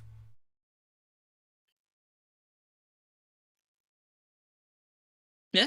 All right. Yeah. Cool. Yeah. All right. I got nothing to add. Lindeborger. Okay, so Giorno back at it again with the 5 Brazilian reals. Thank you, Giorno, being very generous as always. It's funny how friendly Shadow is in Crosswords, with Team Dark calling Rouge his friend and hyping her up, and then DCX Sonic is like, friends? What's that? I mean, it's a bit of a disconnect with the two. I think the Crossworld Grand Prix is the most fun Shadow has ever had. Because Shadow's always been so introverted, doesn't really show up for stuff, and when he does, he's usually just off to the sidelines.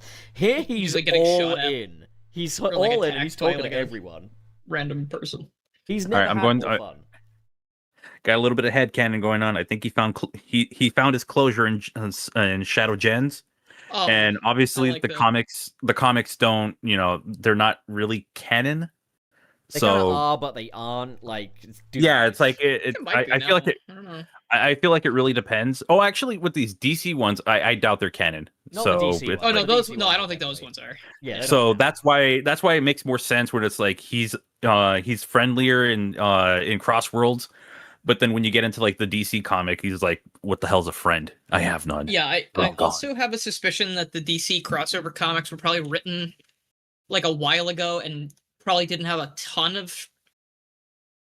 To be fair, I don't know. Like, it probably was consistent. probably a quick process, right? Because they're a very quick series. Well, one consistent between them is that in the DCX Sonic crossover, like when he hears about the whole plan, he's like, I don't have time for this. And then in Crossworlds, he's like, don't waste my time. I'm like, what do you do, Shadow? Like, what do you do when you're not doing this?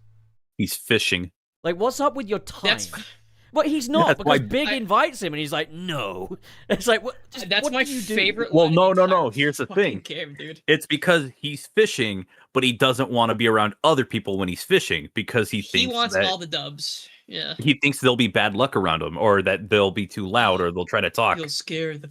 Well, if anyone's not going to scare the fish, it's going to be Big. He surely knows that. You know what? I respect his big ass might start snoring. The more I think about it, the more that's true. You're right.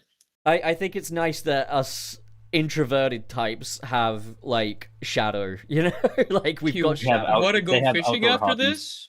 I will say, no.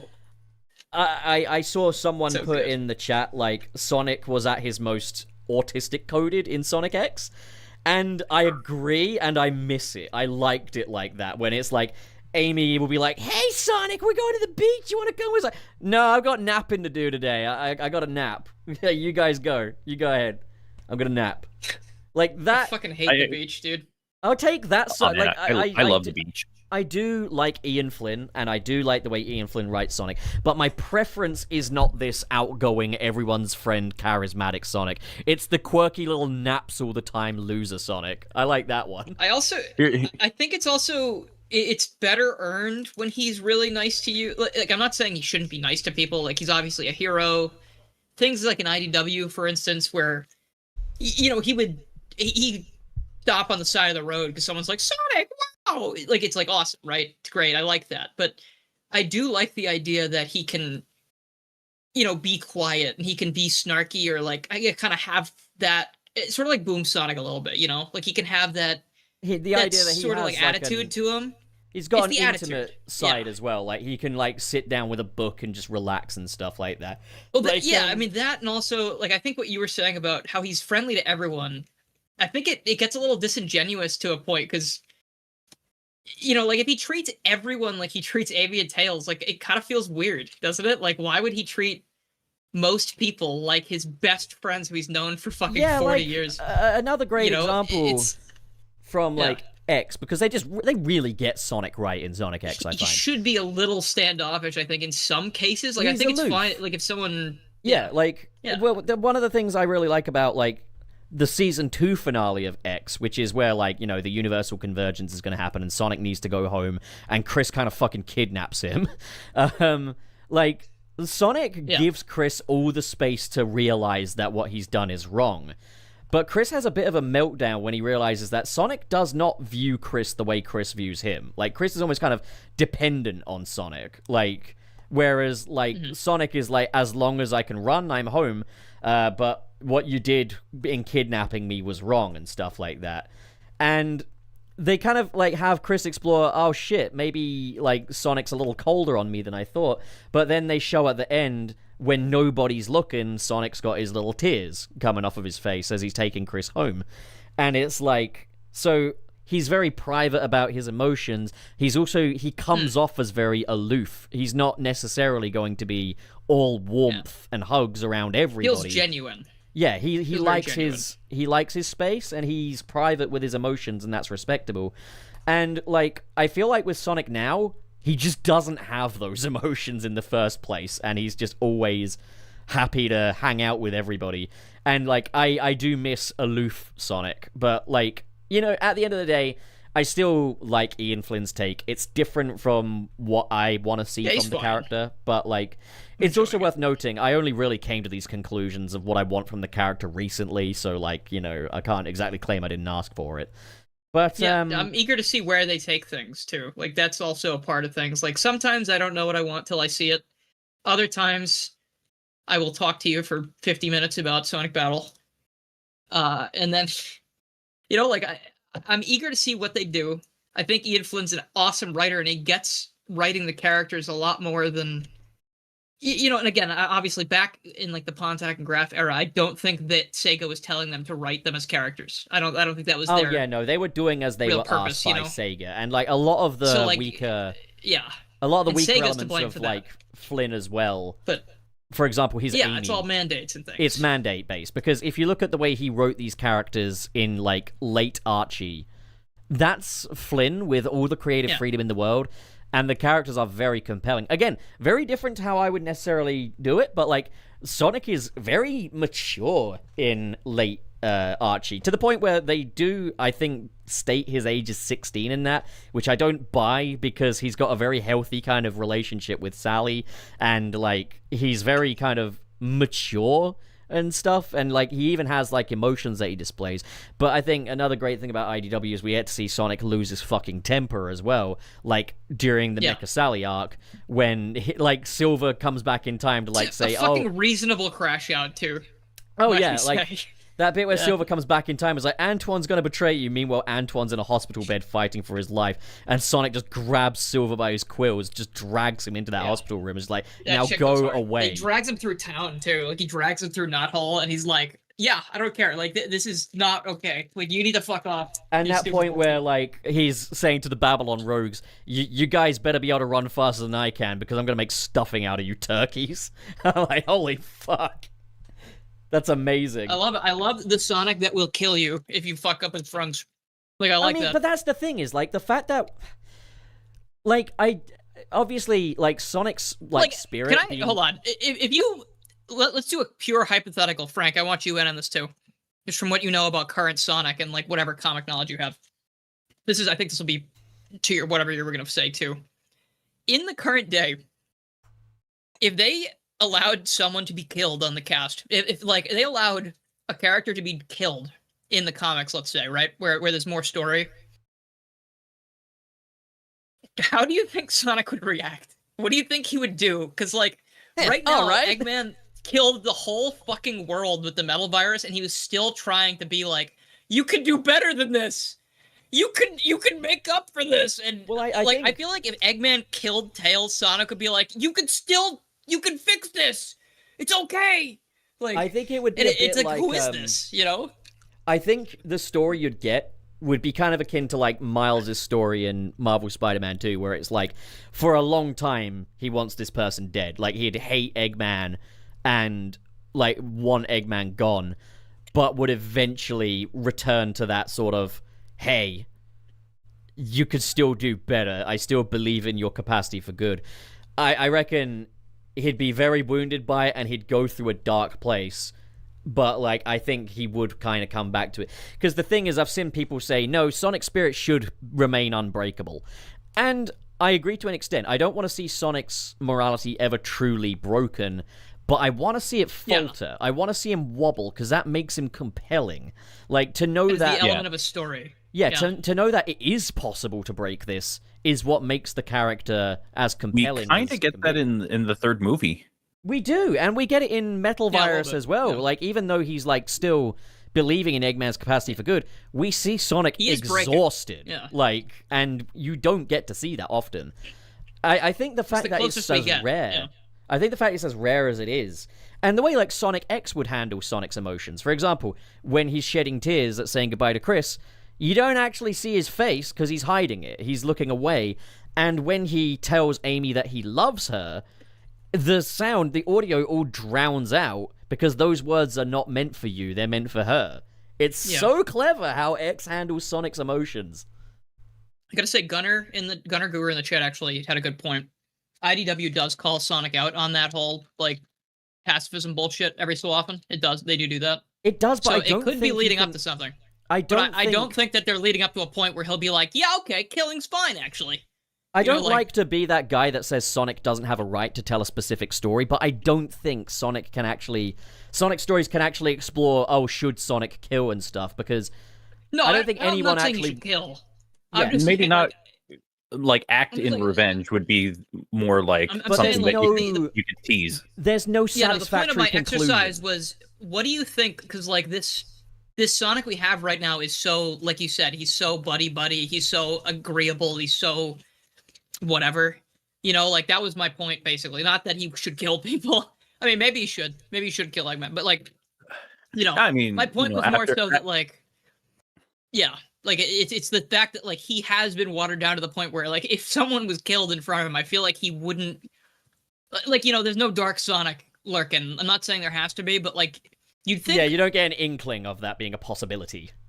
Like and it makes everything else about him feel less genuine. That's I think what I'm trying to get across. Yeah, no, that's fair. If his, in like a million words or less, I suppose. Again, as we were saying when we were talking about like the stories we like and the stories we don't like, with the characterization of Sonic, like if you don't give us a reason to care about this creature, this little Scrimblo's like emotions and everything, like if you don't give us a reason to care about them as a character, why should we care?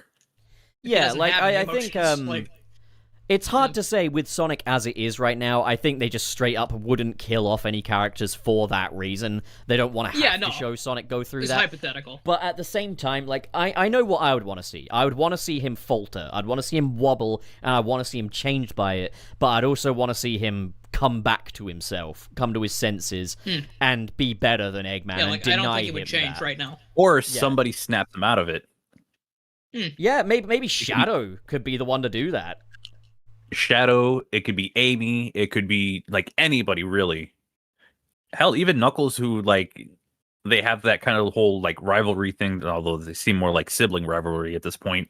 But like you could have somebody just snap him out of it, and he just like has a moment to think about what he almost just did. It gets me thinking about Spider-Man No Way Home, with how like Tom Holland's Spider-Man wanted to kill Green Goblin. Yeah. And then, like, there's that point where he's about to fucking do it, and then Toby jumps in the way. I like the idea that maybe, like, Sonic would be about to fucking use Dr. Eggman's Wrecking Ball on him or something, and then Shadow, like, steps out in front of it and is like, I'd happily beat Eggman up with that fucking thing, but that's not for you to do. That's not your role, Yeah, I'll kill him. Back up. Like, if Shadow is like, I'm willing to do that, but I'm not going to let you do that because I care. Like, because to Shadow, his values are everything.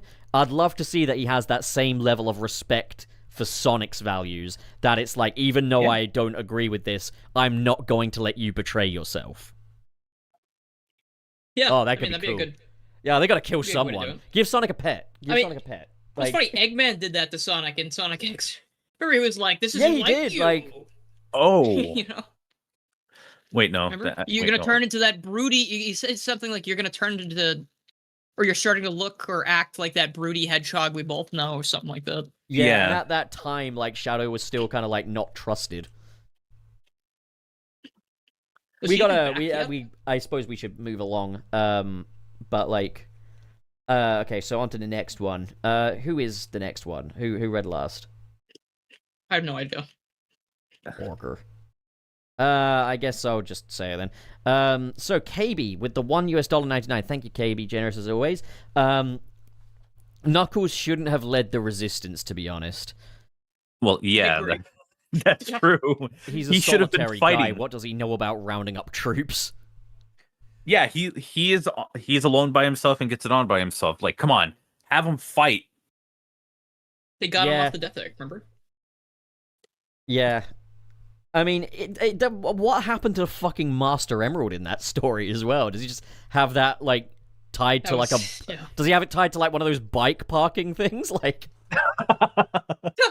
I mean, Rude was with the Resistance, I guess, so... Here's the thing. Like, if you have a bike chained up, you got to remember to wrap it around the back tire. Oh, you want like, the tires, and then you want, like, the D-lock on the body frame. Yeah, like, it's a exactly. Otherwise, they'll just steal apart. I know that Knuckles... Nope. Almost said too much there. Doesn't matter. We'll move on to the next one.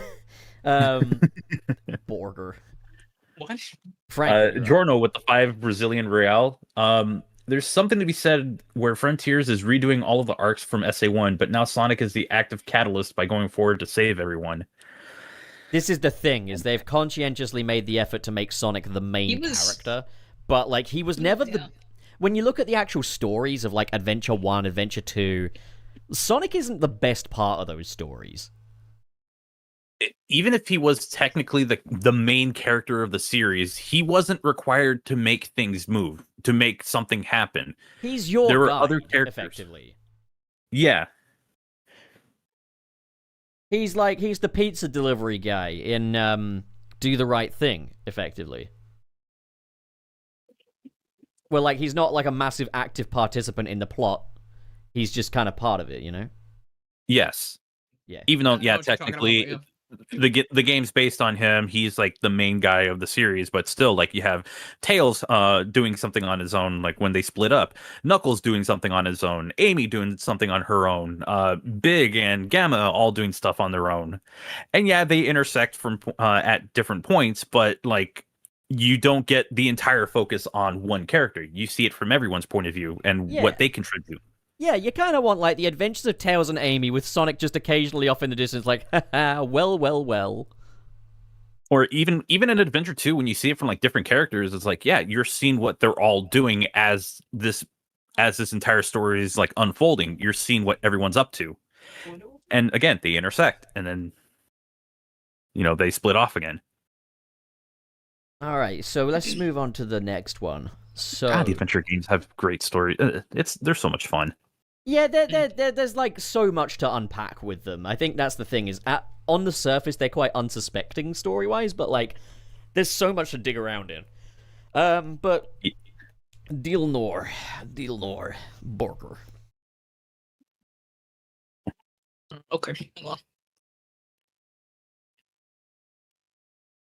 Dylan. Who do we just do? We just did it's the one with the burger. We're on. Yeah, we're on Blade Fox's super chat. Blade Fox 14, $5. I really hope we get an open zone world of Lost Hex. I might turn around if they could explore that world. Good idea. I just don't want it to be tube shaped the whole time. That and also I think the level theming is really uninspired in Lost World.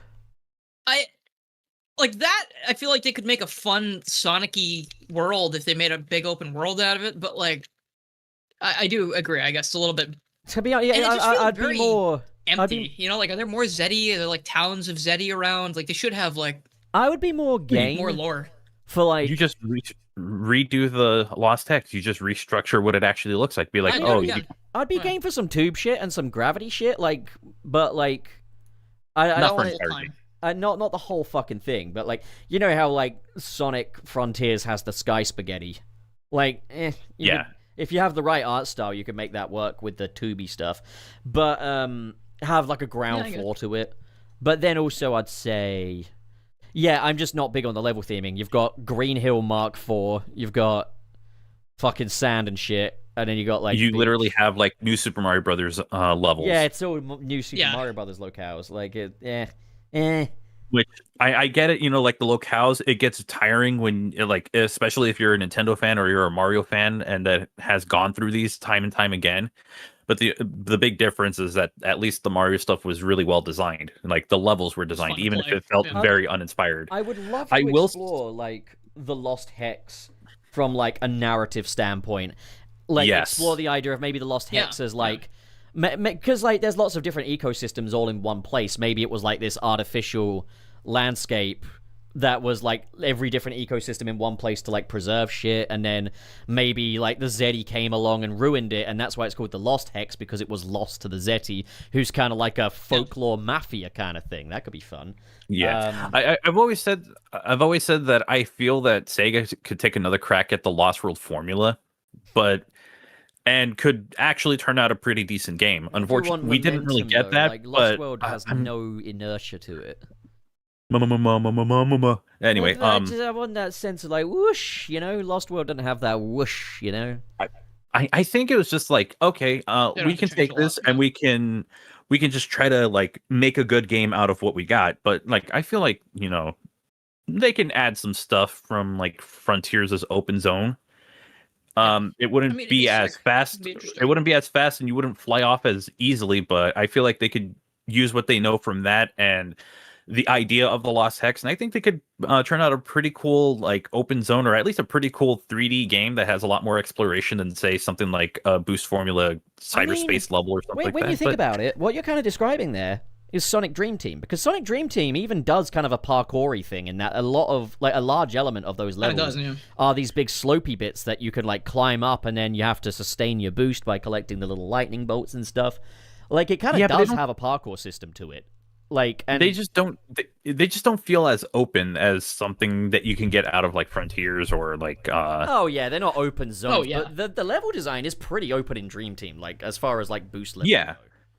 Yeah, you just take the idea of like having maybe like little collectibles or like extra secret paths or something that could go through like whatever open world thing you can get out of the Lost Hex, and I feel like you can get a pretty compelling game out of it.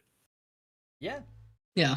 I mean, not every game has to be Frontiers either, but I do think, like, the Sonic series for a very long time, but we can move on to Super Chats after this, but, like, the Sonic series for a long time just started throwing shit in, like Infinite and the Zeti and new locations, new characters, and just throwing them out the second that the game was done, and, like, not revisiting much of it, aside from, like, here's Zavik, again. Throw the baby out with bathwater. That was, you know, so, yeah, exactly. Like, they weren't really future-proofing any of these ideas to the point where we could be like, let's go to the Lost Hex. Because they would have to completely redesign all that shit. Because I feel like no one would want that. You know, I feel like a retcon could make the Lost Hex a little more interesting. Yeah. I think they could make something interesting out of it. I know I have just like recommended retconning 2 complete games, but I feel like those would be the ones that the series could benefit from those being retconned. Maybe just you bring back the Lost Hex and it just looks different because it is just different. Oh yeah, no, that's like that would be the whole thing. It's like you keep the Lost Hex idea because that's the idea in that is really cool. It's just the actual locales of it. Yeah, like, I've always kind of stood by like the idea that Sonic is better off if it's quite loose with its canon, because that way it's like, hey, the Lost Hex was in this game. It was a cool concept we could explore more, but it wasn't done very well. So here's another game, and the Lost Hex is in it. It looks different. Why? Because it's a fictional thing, and it's lost. Like, you know, like one game it looks different. Like maybe the game has a different art style in general. You know, like I would hope it would, because I don't think Lost World's art style worked. I want a cell shaded game. Yeah, I sure as hell want like new models for Sonic and the gang. So like, you know, like fucking kind of felt about Lost World's visuals, sort of like how I felt about Heroes, aside from the shininess. I think it was, I think it captured the cartooniness that I kind of wanted, but you know, I didn't like the gameplay. So I think Heroes like looks good. I thought Heroes was a good kind of I think Heroes reinvention of classic locales. No, that's what I'm saying. But like with the Lost World, I think it's way too plastic and toy-like and way too corporate. Fucking corporate sanitize. Mario. It's too Mario. Like, it's not. Like, it really isn't. In terms of like the overall look of it. Well, loose cannon. I guess if you're saying like it's stale, sort of. Like, I guess. Yeah. Yeah, it kind of comes off like the new Super Mario Brothers games did when we got to like the 3DS one and the one on like, Wii U. It's like Mario's thing ain't bad at all. I'm not saying Mario has Bart. Yeah, no. Mario doesn't have Bart. No, Mario doesn't have bad art direction, but it's Mario art direction. You don't want that on Sonic. You know, like it's just one of those things where it's like Mario games I would say that Lost World looks like. Like I think it's. I know, but it's just the idea. It's like, oh, we've kind of seen something like this. It's a little like a overly caricature of sanitized. Mario, I guess. Like, you yeah, can tell that's what it's trying to be. Yeah. Like, and That's that a better way to shouldn't put it, I be think. the case. We'll move on to the next one though, because I think we got a fun one here actually. Oh, Borger. I think Frank, it's your turn to read. let's see. Is it Katie's? Oh no, it's not. It's Dylan's turn to read. I remember you read the last one, didn't you? I mean, I'll read it. I don't mind. Okay. KB with the $1.99 US. Thoughts on Green Amy? So for those who don't know, I believe we've got some what was it, like art or something for yeah, it's like an Olympics new... merchandise collab. A lot of people thought it was a new game, but no, it's a merch thing. Hey, you know what? That's a start. You know, we're getting them away from those NFTs. Yeah. Sonic is here to save the day from NFTs, provided he can resist not making them himself. Oh God, that would be ironic. Well, we know that AI is a small part of the Sonic production pipeline now. Well, if they don't go like level 5 and use it in like the backgrounds and everything, then I think I'll be if fine I see with it in the product, I'm gonna be pissed. But like, yeah, I think as much as I'm against generative AI and stuff like that, as long as it's not in the final product, I can live with it. Just if you just make it like a pitch PowerPoint, I don't like it, but I can live with it. But if it's actually in the fucking product, then I'm not gonna be happy. It's like the whole fucking Figgies thing. Like, people mention, like, the ad has, like, generative AI song lyrics in it. It's like, I don't like that. It's not in the product, though, so it's like, eh. Yeah, but it's in the marketing. I think with that one would be like, okay, yeah, let's just cut that ad out of there. Let's just write an actual song for once. Oh, definitely. Like, I would absolutely advocate that they move away from that for definite. But it's paying me. Like, and I need money. I don't care. So what? I'm not endorsing the fucking AI usage. I'll be honest. Here's the thing. Here's the thing. I'm in that Capcom creator program, and like the first thing I did when I saw that they were doing like the Mega Man X Dive AI thing, I immediately started shitting on it. Yeah. It's like, yeah, I don't care if I have a good partnership with these guys. The moment you go, it's not AI, it's NFTs. It's like the moment you do like the NFT stuff, that's gonna be my punching bag for a while. Yeah, like, I've been honest about it. I'm just like, I'm not necessarily gonna like cut all ties immediately. Yeah. But yeah, we'll go Green Amy though. Do you think Ken I love the art trends that come out of these stupid things. Like, because obviously, like, the Olympic ribbons all had, like, these different colors and stuff like that, and they had a character for, like, each color. Some people pointed out Shadow's front and center, but that is because the black ribbon is the front and center. But there's no pink ribbon, and they're sure as hell not going to change the ribbons, and you need Amy there because she's the it girl of the Sonic franchise. So, we've got Green Amy. And the amount of artwork that's come out, I love this. This is something I love. Yeah, it's been great.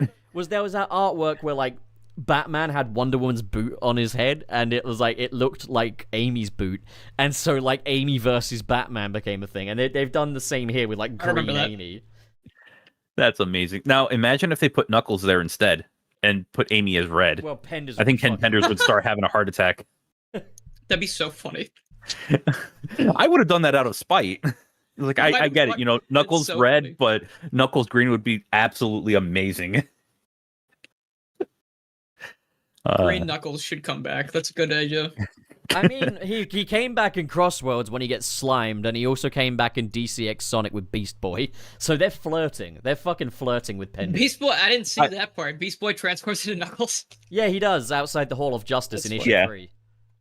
I like that. That's kind of funny. So, and wait, then Beast Sonic Boy makes a joke about how Sonic, green Sonic's isn't Knuckles' color. Okay, on. Yeah, I've been loving all the art that I've seen of Green Amy. It's pretty funny. A lot of it's like really well done for the art.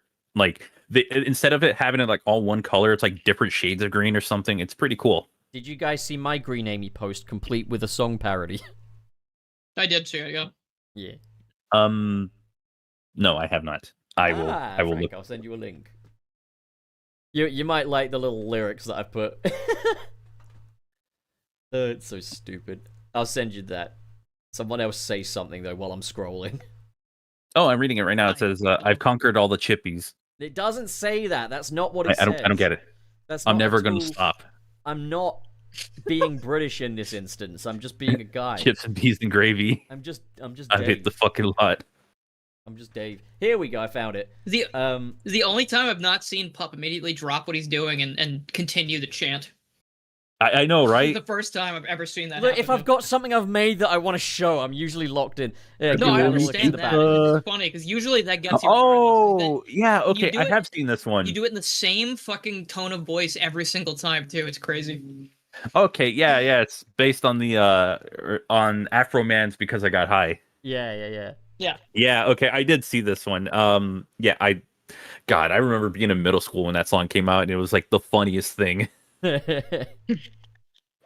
Okay, right. I swear we will stay on. There's track. actually I was very quick tangent, but I was on Spotify a while back, and I found a version of that song called "Because I Got High," positive version. Oh yeah, I heard this as well. And, Yeah, it's great. Like it replaces all of the negative stuff that happens, like losing his job or whatever, with like Yeah, like how he I has was like a gonna have glaucoma, but it doesn't glaucoma matter anymore. pain, but then I got high. Like it's fucking great. It's so funny. Or like I was gonna be really anxious, but then I got high. Now I'm feeling better, but I know why. And I know why. I gotta hear this high. version. Because I go, and even the fact it's in like a major chord as well. It's just really funny. Yeah, they changed the song itself is different. It's really Yeah, funny. it's so good. Oh, it's so funny. Okay, right. We got to move through these. This is a long Yeah. episode. We got a few more to go. Okay, so Borger. Shit. That was who's Dylan. I think it's Dylan. Dylan. Me again. Dylan, what the hell? Well, no, because I read KB's. That's why. All right. Yeah. Yep. It's Giorno 5 Brazilian Royale. Heroes Amy and Sonic Team going. How do any cream stand out? Let's exaggerate Amy's traits a bit. Fandom. Welcome to Sonic Theory. Is Amy a psycho? You really do be like She is a what are you talking about? She is a psycho in that game. She's That going is to kind kill of funny. Sonic and his friends. She's so not he'll any marry more her. psychotic than any other character in that game, to be fair. They're all being that's- She says she'll kill him. She's like, "There's no way out of marrying me." Yeah, That but means she's going to kill people him. really ignore the Till fact death that do they like part. that game did not have nuanced characterization anywhere. It was It did all not. cartoony. Yeah, no. I mean, that game's story was in 3 days. It was, It's funny it was because- okay for what it was, but like that's the thing is people tend to act like Heroes is the third Sonic adventure and that Amy's acting really off, but it's like everybody's been dialed up and exaggerated in that game. So like I don't really mind. Yeah, they exaggerated Tails being like an 8-year-old by getting an actual 8-year-old to voice him. He's very good guy in that fucking game. Okay, No so offense to that guy. He was doing the best he could at the time, I'm sure. I know, but I find it's just hilarious now looking back. But it's also like, you know how these fucking videos go, because like you mentioned like Sonic Theory. I saw like a fucking, I didn't click on it, but like I saw like a thumbnail for like a Simpsons video that's like, why does everybody hate Lisa? And it's like, she's a psycho is in the thumbnail. It's like, she's an 8-year-old girl. Brother. For fuck's sake. Brother. Like, Answering the question before the question's asked. yeah, like it's so dumb. But okay, right, we'll go on. Why Gen Z hates Super Mario 64? Hey, shut your fucking mouth, because like I had a point, all right, and it did good video views when it had that title, and the second I changed it to appease these motherfuckers was the second. You should have just left it alone then. Like I'm reporting you're you not- to cyber police because I backtraced it. Consequences will never be the same. Borger. The fuck is this guy talking about, chat? Chat, what is it? Is this real? What is this guy talking about? All right, so Bladed Fox 14 sends $5. The darkest stories is what separates Sonic from Mario, in my opinion, and you'd be 100% right. I agree completely. It's what makes Sonic special, you know, among the other. You ever played Super Paper Mario? Yeah, it's like, wait, hold on. I'm sure there's a dark story in Mario. He's like, wait, yeah, there is one. Yeah, but you wouldn't, couple. like, for example, with, like, Klonoa, you It's just- wouldn't take the jerkin moments out Well, of Klonoa. You What know? about Mario Galaxy when the entire universe gets destroyed and Rosalina has to reboot it from scratch? Yeah, but Mario Now, are always we does talking- it with, like, a little chipper tone to it, you know, it's like a little... That was a pretty mystical tone. I feel like Rosalina hovering there, gigantic. She's almost like a godlike figure because she's been through this before. And she just reboots the universe like another big but bang. Mario doesn't have an 11-year-old girl. He dies. Fucking... They all died. Yeah, but Mario doesn't have an 11-year-old girl getting iced in the face by the fucking government. I guess that's true. There you go. Yeah, fair enough. There's no government. Also, wait, hold on. Isn't it through the heart? It doesn't matter. Shot through the heart. You set him off. No, please don't. Please don't. We don't need claims. We don't need this to be claimed. I love the idea that, like, how Buzz Lightyear has Spanish mode, Dylan has Theater Kid mode. I'm so great. You Borker. Well, then I guess it is you now, Franken. Whale Ping with the $1.99 US. Sonic has the best extended media in entertainment.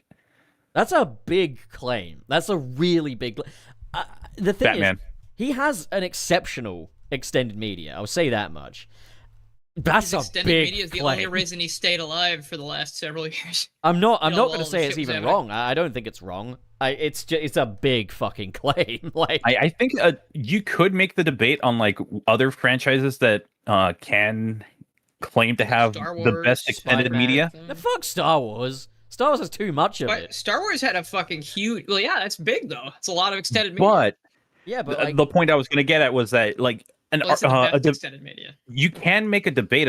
You can just like get a debate going on that, but that also proves like how good Sonic's extended media is. the fact that we're able to debate this, the fact that I can't immediately say no to it, does go to show. Fuck. Yeah. Sonic does well with You're that. onto something. Yeah, you're onto something right there. Yeah, you're cooking something, Whale Ping. I'm not even saying that patronizingly. Like, I genuinely mean that. I just always sound sarcastic because I'm British. That is true. It does. It is a little difficult to hear once you. But after you talk to Pup for a little bit, then it's like easy. Frank, you're a really cool guy, and I'm glad you're on this podcast. See, it doesn't sound right. Oh, look does at me! Like, I mean make it, people happy. Okay. I mean what I'm saying, but it just isn't Like coming Frank across. immediately went for the throat. He's like, "Okay, I'll kill you." Yeah, I was just like, Frank, you're a valued member of this podcast, and he's like, I'll fucking kill you. I love it. Oh yeah, you could die right now. What about that? Yeah, This imagine is why closing I your can't eyes be and then nice. it doesn't Society open anymore. will not allow me to be nice. I'm literally Joker Folia de like that movie. No, is but- now. I'm the Joker, baby. That's crazy. Yeah. Okay. So right. Is it fucking Dylan? Dylan. or- Yeah. Fucking Dylan. All right, let's do it. Come on, fucking Dylan. Sonic Story. Joe Madre with the $5 says Sonic Story should be taken seriously, except for when they're bad. Then they're just for kids, so it's okay for them to be bad. I am so the smart. narrative. Yes. Fuck the narrative. Hi guys, welcome to I hate love that. vocal tracks in Sonic games. Sonic fans, do me a favor. The whole IGN thing, Game Informer thing, whatever media decides to you believe has wronged Sonic and set fire to the crops and so on and so forth. Who gives a shit? To be No one's gonna fair, care in though, about a Frank, week. and I do want to Let it point go. one thing out. The IGN reviewer on Sonic Generations made the point that vocal tracks in Sonic are bad. And then in Lost World, there wasn't Dumb. one. In Rise of the Lyric, there wasn't one. Like, they completely got rid of them for a period. They listened. And that's the problem, is they listen to the wrong... However, the problem is more Sega not vetting criticism. Sega should have heard that, and heard how much people love City Escape and stuff, to take a look at one YouTube comment section and decided, this guy's an idiot. That's what they should have done, not fucking... That's a good gone point. I through feel like with they it. should have. Yeah. I know, think but the problem I is always we like. have seen the damage that bad faith criticism has done to Sonic in the 2010s, and people panic. But I think now I think now they're doing a better job of understanding what criticism they or what kind of critique they can and can't look at, yeah, or what like, they should and it's- shouldn't look at. It's something It's that probably a I better would way to refer phrase to the current era that we're in, especially if the next game lands, the Vindication era. The point where all the stuff Sonic fans liked about this and all the stuff Sega wanted to do, it was the right idea, and they shouldn't have moved away from it. But people shat on it, and they moved away from it. Now I'm feeling very vindicated. Like, Shadow Generations is a vindicating game. Like, Yeah. Now here's the thing: just because you're vindicated doesn't mean it doesn't mean that it makes sense to keep taking shots at the same publications or reviewers who made one comment 15 years ago or 10 years ago, 5 years ago, 5 weeks ago, so on and so forth. Sure, You yeah. let Like, that, I mean, my you let mentality... those comments stay in the past. You let them die in the past. Yeah, and we I enjoy think, what like, we have now. We should let... I think everybody needs to let, like, Sonic Kiss the Princess. Let that be in the past, but at the same time, let the Unleashed review and stuff be in the past. Like, if Sega are now listening to the right thing... Because the thing is, yeah, they should have known how to vet criticism. At the same time, I do still say, when it comes to, like, criticism and critique and stuff like that, any idiot can just go, I don't like this, had a hard time. I think a paid reviewer should definitely do better than some of the examples that have been set. I mean, for example, IGN's Yuka Replay review, it doesn't really meet the game on any of its terms. Not only that, it doesn't even know what fucking species Laylee is. Like, and that needs to be called out, because any idiot can do that. And just that is fair. It's just also, you got to remember, it's one publication in a sea of publications. Sure, I just say call it out as it comes. Like, I think at the time of, like, the Unleashed review, it needed calling out. I think the thing is, it has been called out, and you could tell it's been called out, because look at the fucking disproportionate amount of Unleashed rep in Sonic Crossworlds. Like, Sega have come to these conclusions themselves in the end, you know? Like, it has been called out to death. And I think it's going to be it's a very healthy thing to just move on. But if it's like if it's currently happening right now and you're calling it out, I guess I can understand the reason to do that. It's just after a while it stops being healthy. We can let it go because, I mean, like, for one, I mean, just back then, fucking Sega were like, Game Grumps is going to be like our brand ambassador as far as fans go. They'll be the ones that are kind of with us. Nowadays, Sega partner up more with people like Sam and Fidel, people who have reverence for Sonic and don't just take the piss out of it. Or just, like, the first YouTubers they could Google. So, like, there's clearly, like, you know, a push to, you know, internally like Sonic, and I think that's leading to better products. Right. I think it just proves that we've been heard, you know? Like, I think that's the thing. It's just we can't be trying to open up the same old wound over and over again, you know? Yeah. If Sega, like, drops a game that clearly reacts to a bad faith criticism, then, like, we can panic again, but, like, at the end of the day, they should know how to vet this shit. But we got one last super chat. This is the last Before we do, mind if we shout out a 10 gifted memberships in the chat? We will never shout out anyone ever again. Remember what happened last time? I'm joking. Zerbin, yeah, go ahead, Zerbin, shout the fuck out of it. Zerbin, thank you so much for the 10 gifted memberships. Yeah. Awesome. It's just sunk in what that's going to mean. Oh, that's great. That's great news. Yeah, thank you very much. It's greatly appreciated. Very Zerbin, nice. Very, very kind. What's wrong with you? Why would you ever do that? Thank you. Wow, pup. Way to go. Anyway, Shut go ahead. And now it'll never happen again. Yeah, it's never going to happen again. Thanks a lot, pup. Go ahead and go for the final super chat. I was whoever able it to build this in a cave with a box of scraps. Okay, There's so a box Whale of Ping. super chats. Whale Ping back at it again with the $9.99. A story hiccup I question is the issue with Lanolin. I get she was inexperienced and was tricked, but then why would I be on her side if the story is telling me Whisper/Silver is right and it's Mimic? I gotta admit, I haven't actually read the Mimic arc. I'm really sorry, so I'm turning up a blank right now. Because Mimic has infiltrated the Resistance, or the Restoration. Yeah, and and like he's what? taken Silver the form of a character that he calls Duo or something like that. Yeah. And I think they're doing the Archie thing where Silver's like, this asshole's gonna kill us, and you know everyone's like, no. No, Actually, he's I'm a not sweet 100% little sure if guy. Silver's He's on a it or little not. cinnamon bun. But I guess Lanolin, I don't actually know the whole thing. Does she not know, and she's supporting the character or something? So yeah, Lanolin is like tricked, I believe, and Lanolin gets really fucking pissed at Silver and Whisper. She's been bought in. Yeah. Okay, yeah. And like she like straight up fucking fights Whisper. If this is the story I think we're talking about. But again, don't take what I just said to the bank, because Lord knows I've misinterpreted fucking panels from Sonic comics before. Oof. It's all right. We all have that mistake. It happens to the best of us. That whole thing with like Sonic like seemingly aiding in the arrest of Tails' dad. Yeah, out of context, it looks really bad, but in context, oh my god, I don't know how they managed to make a context where that works, but they did. Never underestimate Ian Flynn when he's got total creative freedom. All right, well, that's the end of the episode. I'm not as well versed in the comics, so I don't know enough. Got a quick question. Do you know what the Discord link is? We have a few people asking about it. Okay, so on the memberships page, you want to... So first things first, you want to go to the Sunset City YouTube channel.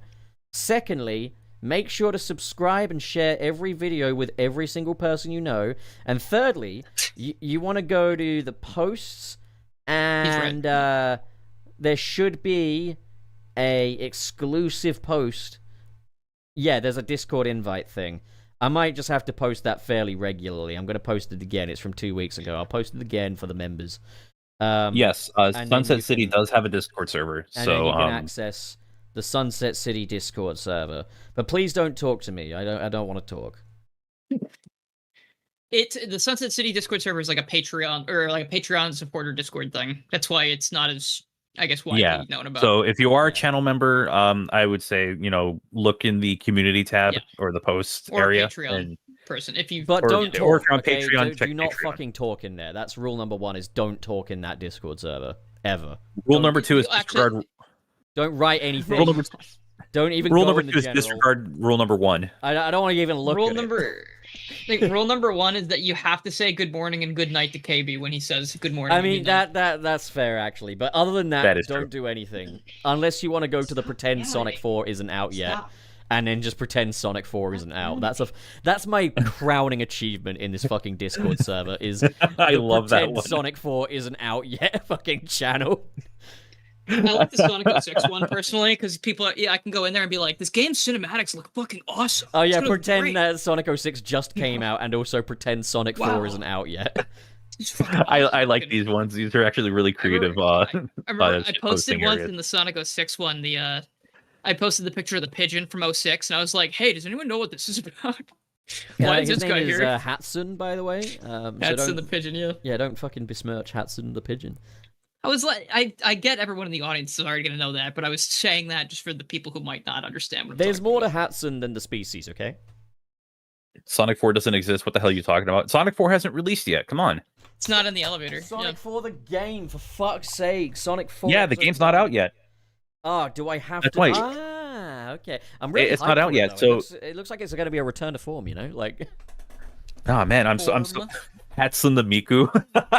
After all those fucking 3D green-eyed Sonic bullshit games, I'm sure glad we get to return to what made Sonic good in the first place. No longer his. I'm so glad his stupid friends aren't there. Yeah, me too. Like, I am happy that there's less content. Right. Well, anyway, that's like that's the end of it. That's it for real. Yeah. Very big episode. Yeah, but honestly, I gotta ask though, Dylan, what are you up to? What kind of stuff have you been up to lately? That's right. We were gonna do that. I learned how to make Sonic Racing Crossroads mods. Doing that right now. I'm probably gonna post videos about that at some point. But we'll see. Yeah, that honestly sounds awesome. Because I know I would sit in calls where it's like you're like slowly working on this, like damn, dude's cooking. You need to tell them what I did too, Dylan. You need to tell us what have you been doing. Come on. No. Wait. This wait. A very good Burrowbot model. A Burrowbot model for cross-worlds modding. Yes. Okay, that one slipped. It slipped my mind for a moment. I forgot there was a collaboration going on here. Yes. Which is great to segue. All right. Oh, go ahead. No. I want to let Dylan finish the rest of his promo. No, that was all. I don't have anything else. All right. What the dog doing? Pup, what are you up to? The dog is well, first things first, I just want to fucking say this right now. If you go to my channel, the latest video is called Why Sonic Should Be in Fortnite. And it is the PowerPoint party from last week, but it's animated. I animated it. And you guys can check that out because the video is fucking bombing. So Oh. Yeah, please do check out that video. Honestly, that was really cool. I didn't know he was going to be doing that with that Put a lot of time segment. into animating. So, Yeah, I was like, that is actually a really cool one. If you are in the YouTube chat, I got that for you. Oh, thanks, man. Nice. Thanks, dude. And then, But yeah, like, other than that, I don't fucking know, to be honest. I don't know what's next. I'll have to let the inspiration touch me. But yeah. that's a way to put it. Frank, what are you up to?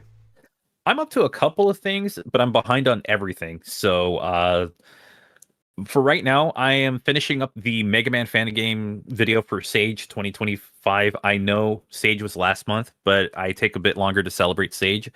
And I'm talking about the fan game thing, not the character. I don't care. I don't care about the character right now. Shut the fuck up. I will hate the character.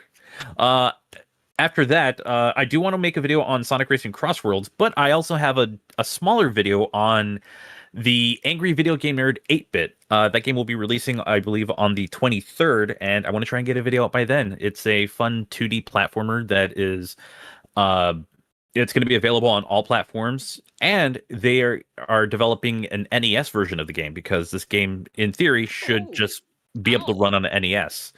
If you play the console versions or the PC version, you're gonna have like actual cutscenes. So it goes into like cutscenes of like the nerd in his room, and it's an interesting game. There are things I like about it, things I don't like about it. I have a full playthrough on my second channel, Super Frank Plays. So honestly, I still think it's fun despite the setbacks that I had with it. And then from there, just continuing the rest of my Sage coverage. But later today, I will be streaming Sonic Racing Crossworlds, going through the Minecraft event, or the festival, excuse me. Oh, yeah. So, yeah, got a lot going on. And I guess I could do one quick thing. Monday, on my Twitch channel, twitch.tv/gottabefrank, just remove the E because somebody took that username. I will be starting the Mega Man Battle Network marathon. So I'm going to be going through every single Mega Man Battle Network game. So 1, 2, 3, 4, 5, and 6. And I have specific versions that I pick for each one. Obviously, with like 2, there's only one version of 2. But what I'm going to be starting with Mega Man Battle Network Operate Star Force, or Operate Shooting Star. Yeah. So Yeah. I will be covering all of those games, and if I can, cover the platformers as well. Yeah. I've been asking Frank to do this for fucking years. You also want me to play Star Force, so if Yes, there's time between that and the release of the collection, I will do that. I love that for so long I was like, dude, this is some good shit. And then you were just like, I think we're gonna do a marathon of everything. And I was like, oh, that's real good. Okay. Yeah, I am gonna get my fill of the Mega Man Battle Network series. So You probably get too much. Dylan has helped me figure out exactly which ones I should play. So otherwise, I would have just played everything off the collection. But yeah, that's what's going to be happening on Monday. Hell yeah. And before we hit the old dusty trail, guys, what episode number is this? 199. 69. 67? No, Dylan, not 69. Yes, as Frank says, 199. Which means next week is a big milestone for this fucking show, dude. Big milestone. Episode 200. Hell yeah, and we've got something really cool. Did you guys rehearse that? I didn't know we were going to say it at the same time. No, I was just... We're just kind of in sync. Felt a little bad I didn't say it. That was so perfect. I'm actually kind of hyped for episode 200, so I kind of just jumped in. I didn't think people would do that. Hyped. Like, this is going to be a really fun I'm pretty episode. Hyped. Can't believe I've done 200 episodes. Yeah, you know, like when I first started this show. Wait a minute, I was there since the beginning. See, when I first started this show, I had this vision. How can we make it even better? We need to take it into the new generation. How can I make this about Sonic? This is a Sonic podcast for the modern age. For the classic, yeah, and the modern it is about time we got rid of the old guard, and it's time we bring in what is worth bringing to the modern age. Yeah. This is just word soup. 66. This is word soup at this point, so I'm not going to continue. Well, you should close the thing. You should stop it now. yeah, I think that's enough hype. Get ready. Right, bye everybody.